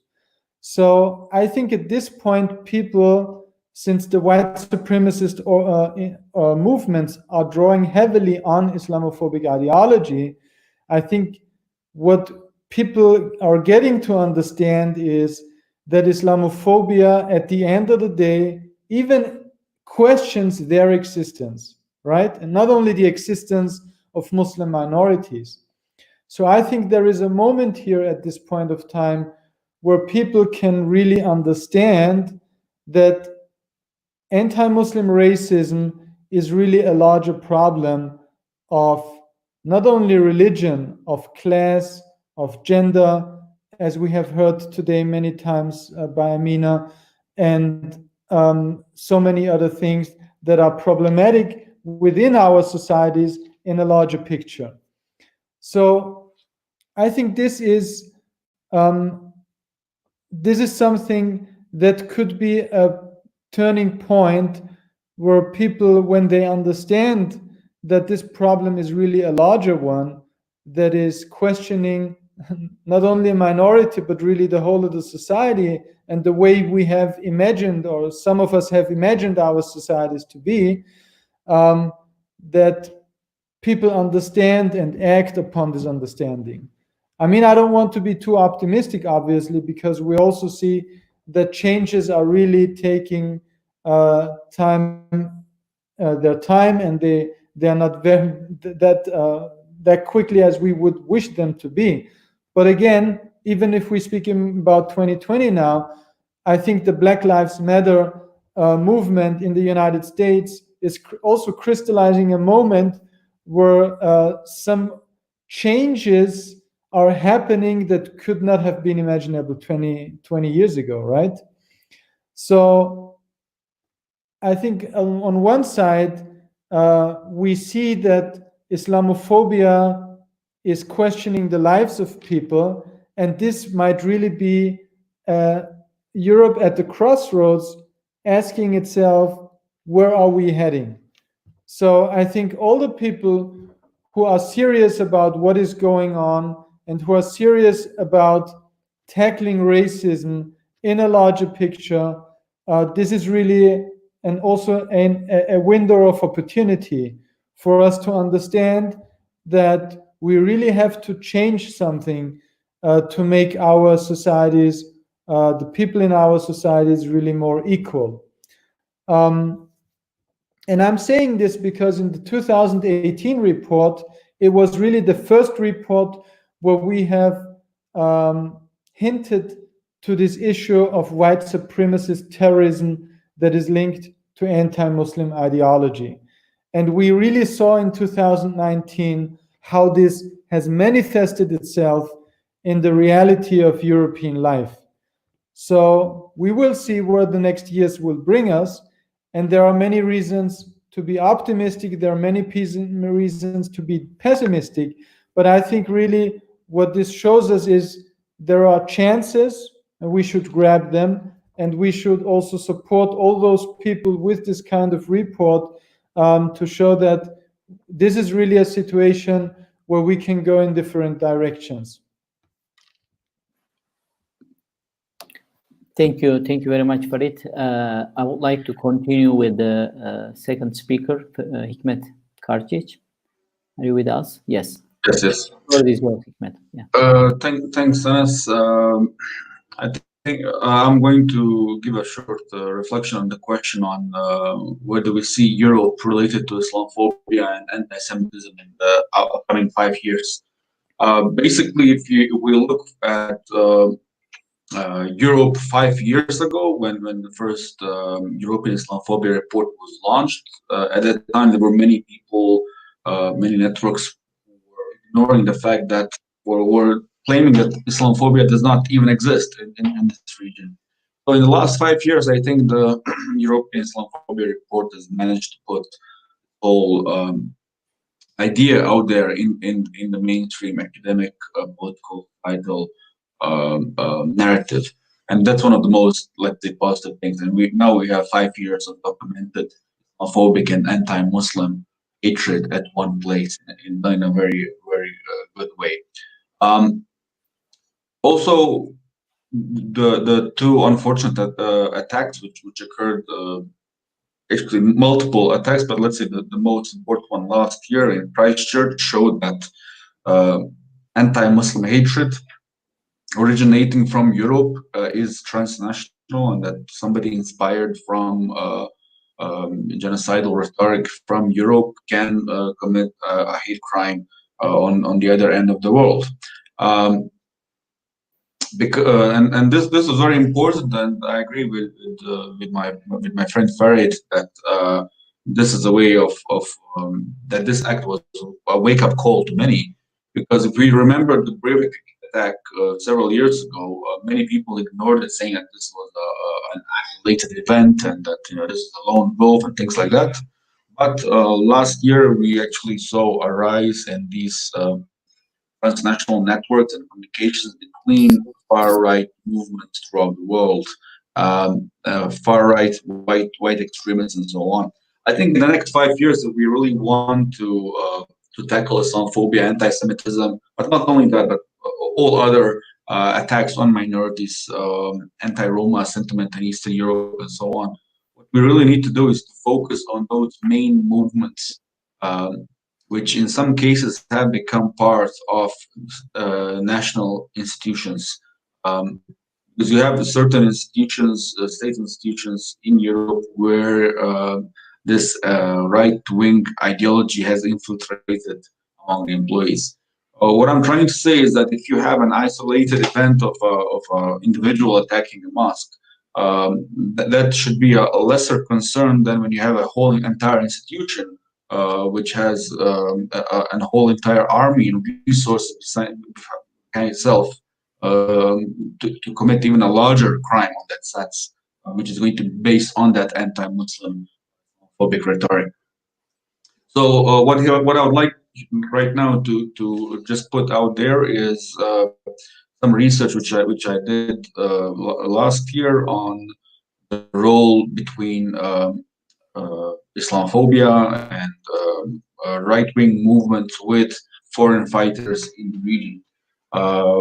My colleague Azim Ibrahim and I wrote a piece in which we claimed that the foreign fighters who came from the whole entire Europe to fight in Bosnia during the war, the Bosnian Serb army and Bosnian Croat army, actually inspired the right-wing movements today, inspired later on people such as Breivik, Tarrant, and the others.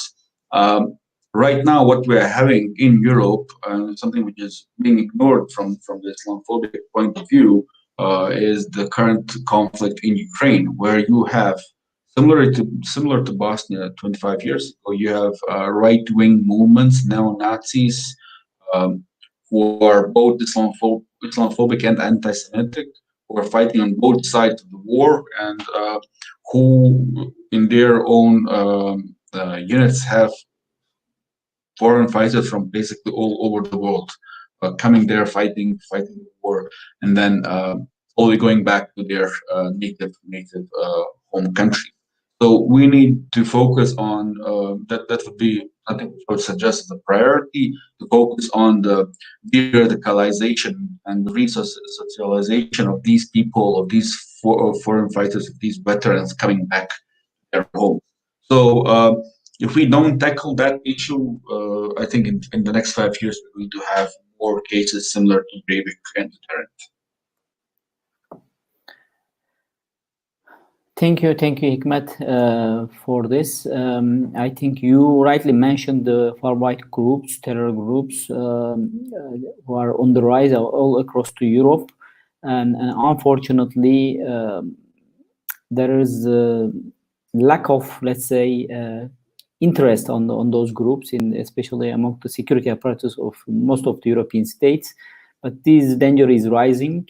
And it's costing more and more lives across to Europe. Not only Muslims, but also they are targeting non-Muslims, especially multiculturalist politicians and the activists who are fighting for refugee rights, for instance. Okay, thank you. And I would like to move to Amina Saddaz for her response to the questions. The floor is yours. Thank you. I'll just give a brief response to a couple of the questions. One around Islamophobia, xenophobia, and COVID currently going on. What do we think will happen? I think it's in many ways difficult to tell, but also simultaneously, the rise in austerity gives rise to increased precarity. Precarity tends to nurture narratives of them and us. So there's a real possibility that we will see an increased rise in xenophobia and types of racism as a result of this increased austerity and precarity that is likely to come about off the back of COVID.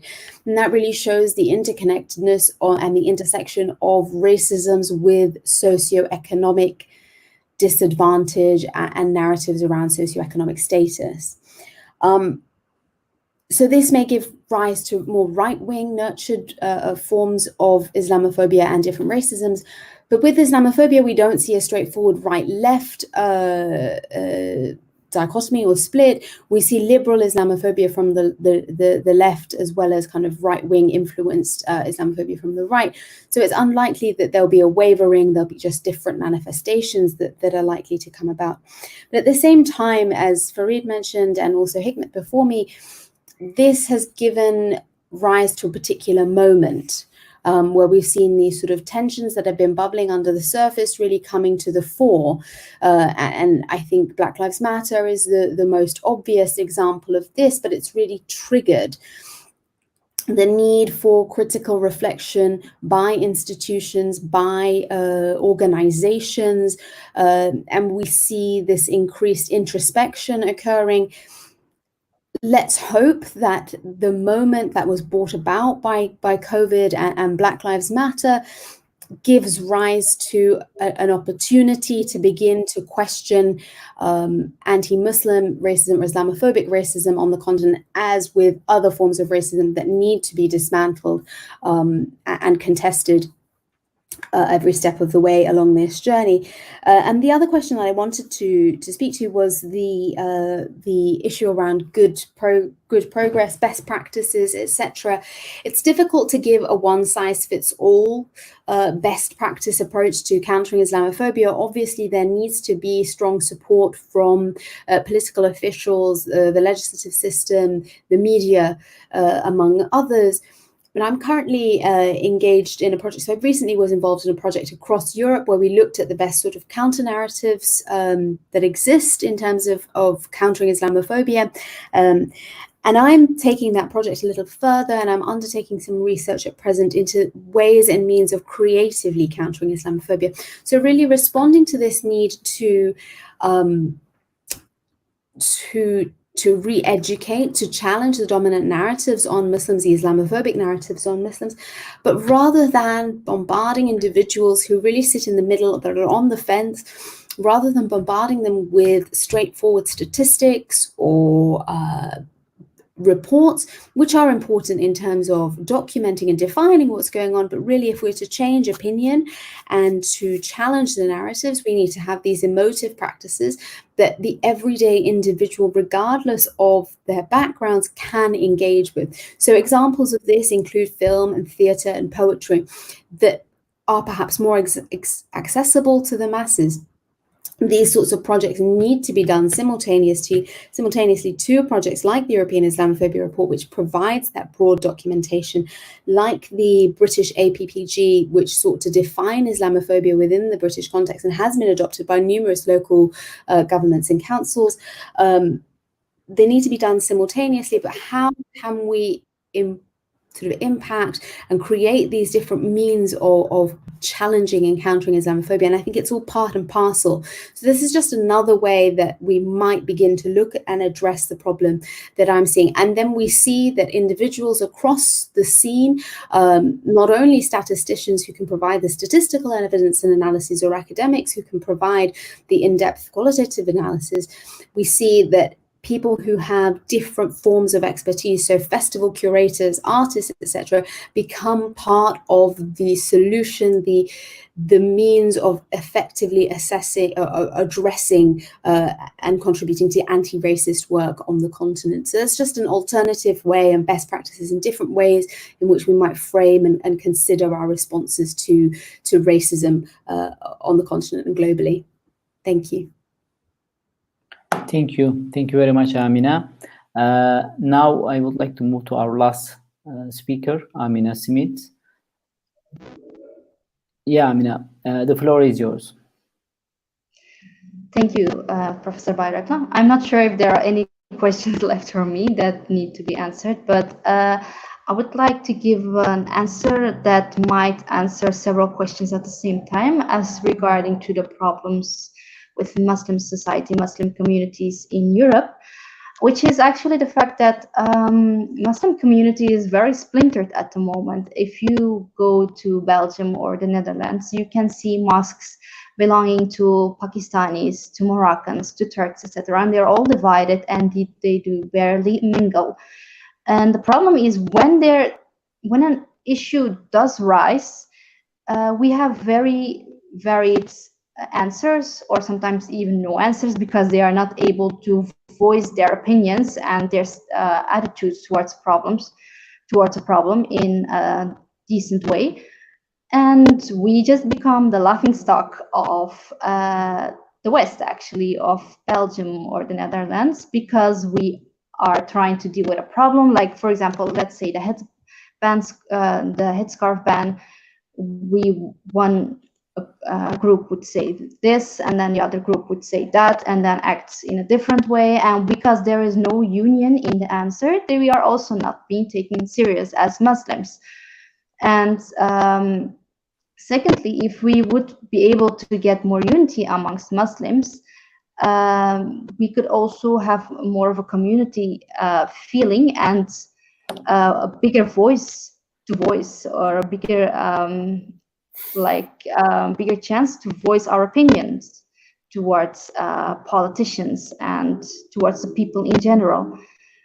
Secondly, when it comes to NGOs, this is also related to that, because usually what the problem is that we see Muslims who do get involved in higher studies, but they are often lacking in Islamic background, and they do not have a thorough knowledge about Islamic sciences, fiqh or kalam, or any other topic, or tafsir, the Quranic interpretation.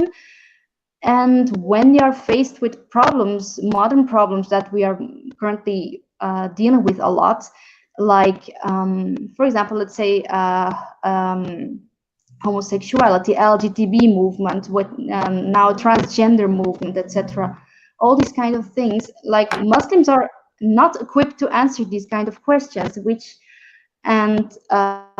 makes Muslims look like, like barbarians, because they are just sticking to a couple of discourses, like things they learned 1,403 years ago, and that's it. They don't evolve. But we need to be able to, according to our own religion, alongside with science and social sciences and biology and other sciences, to just be able to produce a decent answer in order to get our voice heard by other people. If we just say, no, it's not good, it's haram, or whatever, we are not going to be taken seriously.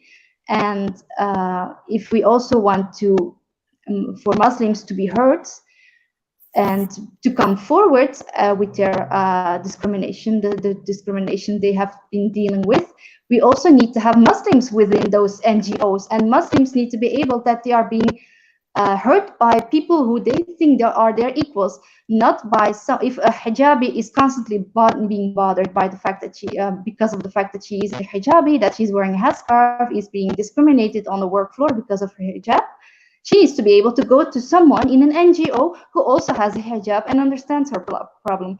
But the problem is, like, usually the NGOs are already the other, according to Muslims, and they don't feel that the person sitting in front of them, across of them, is really getting what they are getting to, because they are coming from completely two different worlds. And I think these 2 points are very important. The fact that there is no union, and that we are not sufficiently represented and equipped to deal with discrimination in Islamophobia ourselves. Thank you. Thank you very much, Amina. I would like to also make some concluding remarks. Some of our panelists, they have mentioned far-right terror groups, and we have to acknowledge that there is an increasing risk of more terror attacks against Muslims all over Europe. 2 years ago, we mentioned in our report that Islamophobic terror attacks against Muslims are on the rise. And when we first used this term, we were heavily criticized and attacked by Islamophobic networks. How could we, compare terror against Muslims with other terror attacks? That wasn't the case. That wasn't our intention. But we were simply saying, look, there is a problem with far-right terror groups, and they are ready to attack against Muslim institutions, Muslim people. And that has happened, unfortunately, with the New Zealand attack and with Hanau. And now I think we are what we are witnessing is an explosion of Islamophobic terror wave all across the continent, and unfortunately more attacks might happen anytime, anywhere, all over Europe, not only Europe but also across the globe. The rhetoric is there, the narrative is there, the justification is there, the dehumanization of Muslims is unfortunately there in the media, the politicians using this language. And of course, this justifies these kind of attacks. And we see far-right terror networks are quite well linked through media, through dark web, and they're organizing themselves. So, and unfortunately, I've seen on the news today, this night, there was an attack against a protest, Black Lives Matter protest in the UK, in Reading. There were some fatalities, and we don't know yet if it was a terror related far-right attack, but that might be the case. Anyhow, I mean, this is something, this is a real danger, and that's why OSCE, Organization Security and Cooperation in Europe, they published a report recently titled "Understanding Anti-Muslim Hate Crimes: Addressing the Security Needs of Muslim Communities, a practical guide, Organization for Security and Cooperation in Europe." So they are actually calling on European governments to take strong measures to guarantee the security of all citizens, including Muslims. So the report provides 10 recommendations, which we do also strongly support. First, acknowledge the problem of anti-Muslim hatred. Second, raise awareness. Third, recognize and record bias motivation of anti-Muslim hate crimes. Four, work with Muslim communities to identify security needs. Fifth, build trust between national authorities and Muslim communities. Six, identify security gaps to assess risk and prevent attacks against Muslims. Seven, provide extra protection to Muslim communities when necessary. 8, set up crisis response systems. 9, reassure the community if an attack takes place. And 10, provide targeted support to victims. Unfortunately, we came to a point that the physical security of Muslims are at stake all around Europe today, especially Muslim institutions, but also we see increasing violent attacks against persons, simply people who are visibly Muslim or who are thought to be Muslim, persons on the street. They are attacked simply because of their appearance, their colors, their skin color, and etc. So that's why I think this issue has to be taken seriously, because, as I said, a terror wave, far-right terror wave, is about to hit Muslim communities all around Europe and across the globe. And I think the government has to take strong measures against these groups. And of course, this is not only the problem, but also the narrative has to change, especially the narrative of the politicians and the media, and also social media. There has to be strong regulation of social media in which all these conspiracy theories against Muslims and the hate speeches against Muslims are very widespread, and which are fueling this hatred against Muslims. On that note, I would like to thank once again all our panelists, all our 4 contributors to our report. Farid Hafız, thank you very much. Hikmet Karcic, Amine Sattaz, and Amine Simits Akılma. I would like to thank you for all. I would like to thank Professor Dr. Fahrettin Altun for his keynote speech. Also, he had to leave earlier, but I think he had also made a really strong speech today, underlined the importance of this issue. And I would like to announce that the report is available now on European Islamophobia webpage, islamophobiaeurope.com. You can download the whole report free of charge. You can download it from SETA's web page also. It is available now online.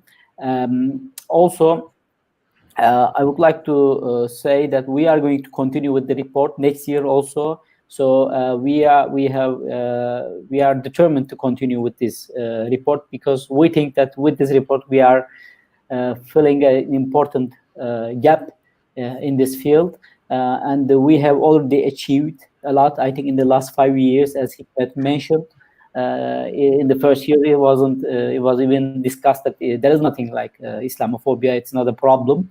But with the continue this report, with the concrete examples, we have, I think, achieved something important here, that the issue is taken much more seriously. And I would like to thank once again all of you for your contribution to the report. It was a long, let's say, very long work, but at the end we have finished this year's project, which is very long, 830 pages long. However, in the introduction part, there are 5 infographics which has summarized all the information, important statistics there about media, about statistics on Islamophobia, Islamophobic statements, legislation, and the media. So I would like to thank once again, and I would like to thank our viewers also for their patience, and hope to see you again in the next year's opening panel. Thank you very much.